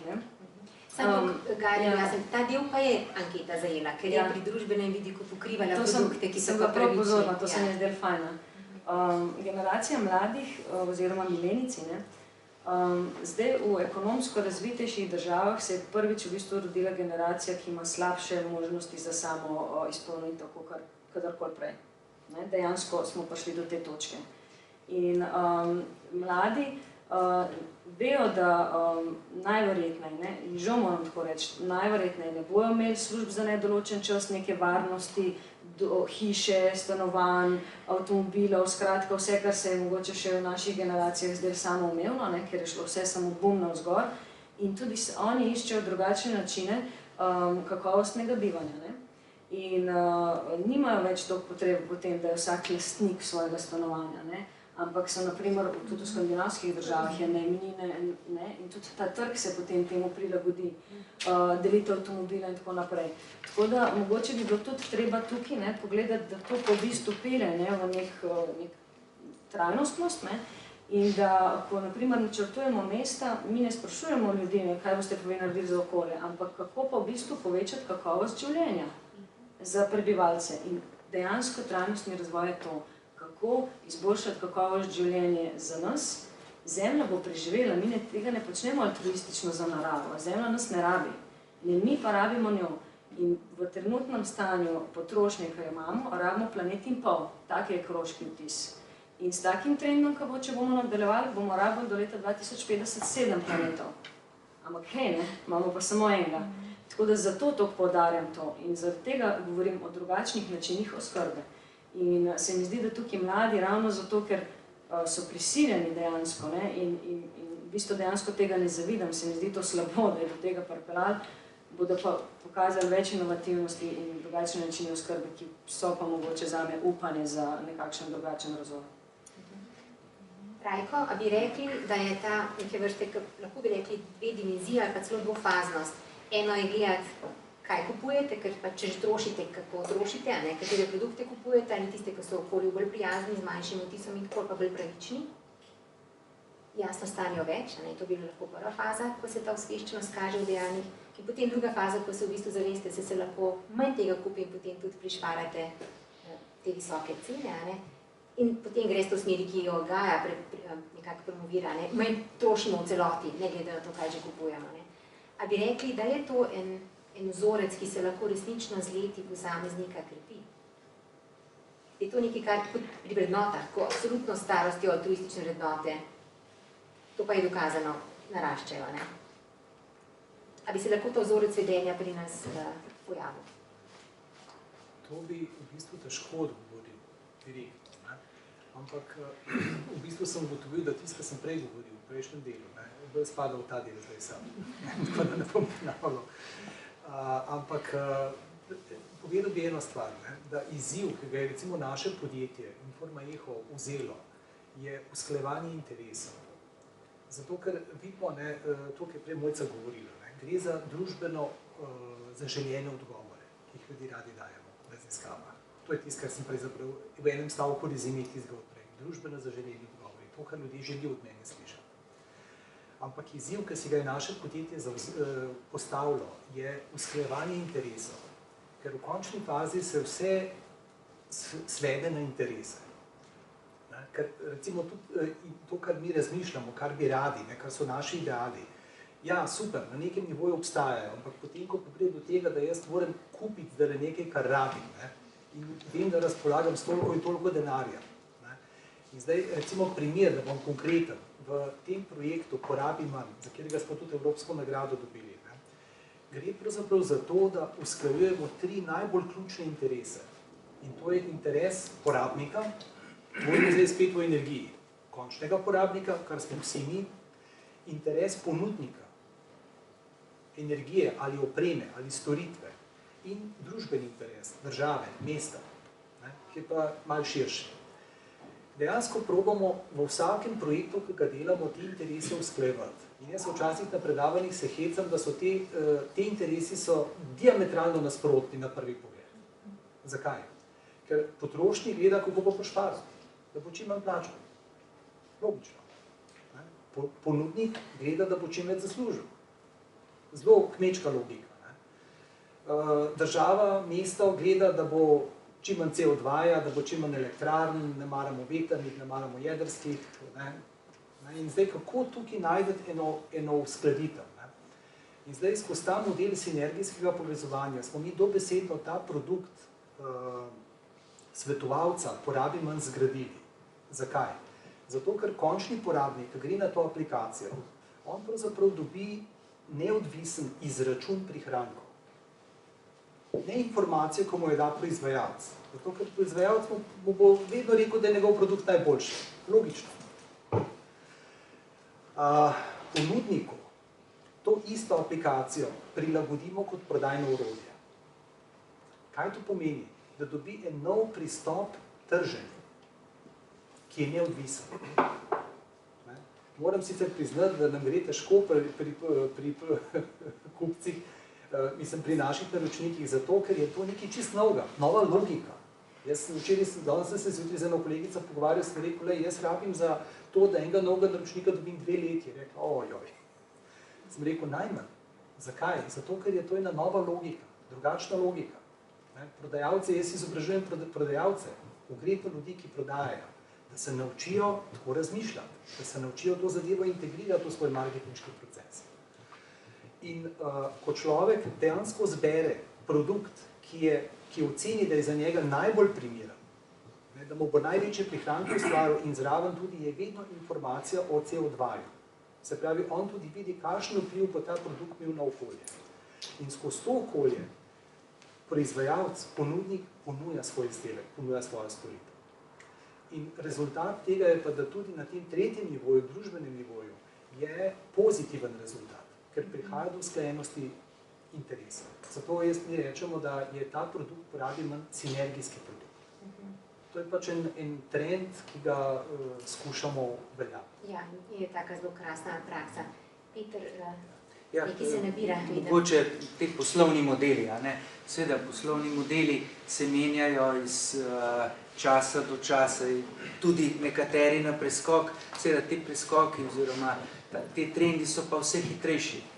Digitalizacija omogoča, da se lahko stranka sama pozanima, kje bo kupila produkt, ampak seveda tudi proizvajalci tukaj stojijo križem roka, tudi oni znajo prilagoditi všečnosti tistega, ki je potencialni kupec, da kupi produkt, ki mogoče ni najboljši.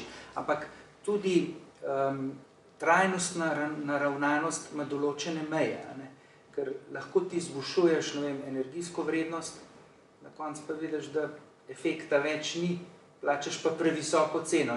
Takrat se kupec ustavi in reče, ne bom dal 300 evrov več, ker bom na leto prišparil 20 evrov.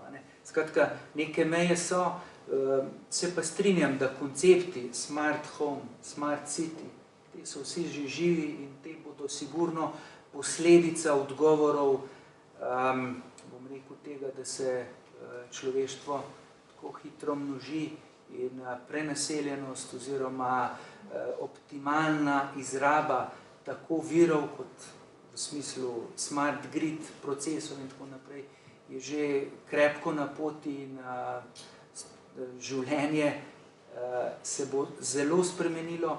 Mislim pa, da družbe, proizvodne družbe ali pa pač družbe, ki se ukvarjajo s proizvodno določenih dobrin, razmišljajo razvojno tako, da bodo produkti, storitve pisane na kožo tistim, ki jih bojo kupovali. To so pa tisti, ki so tudi zdaj že mladi, pa bodo potem postali starejši, skratka na kožo našim otrokom in seveda bo produkt in storitev drugačna, kot je zdaj, temu pa sledi seveda potem tudi poslovni model. Prav. In za konec, ker se je iztekel naš 2-urni čas, Nika, Renata, želite vi dve še kaj vprašati? Bodi si udeležence okrogle mize, lahko pa ga drugega, ali pa Mateja, Urša, zdaj je prilika. Lahko tudi komentar. Jaz bi se mogoče zahvalila za precej idej omejitve raziskav, recimo tako mogoče, kar se tiče metodologije enega in drugega dela, zagotovo so, nismo jih posebej omenjali, ampak hvala, da ste posebej izpostavili. Meni mogoče zaradi nadaljnih raziskav, kar imamo še v planu v tem projektu, zagotovo so ti komentarji, ki smo dobrodošli, da se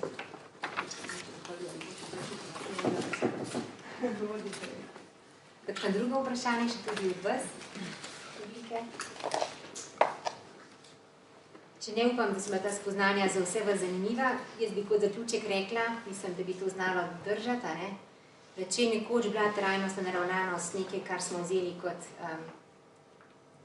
apelira na naša čustva, čustveno se odzivamo na to, mislim, da bo zdaj vedno bolj v spredju razum, razumsko bomo te stvari počeli, zaradi logike, ker je to prav, ker bo nekdo nekaj prišparal, ker bo nekdo manj potrošil, in tudi ta pametna mesta so vse na logiki, na razumu gradi.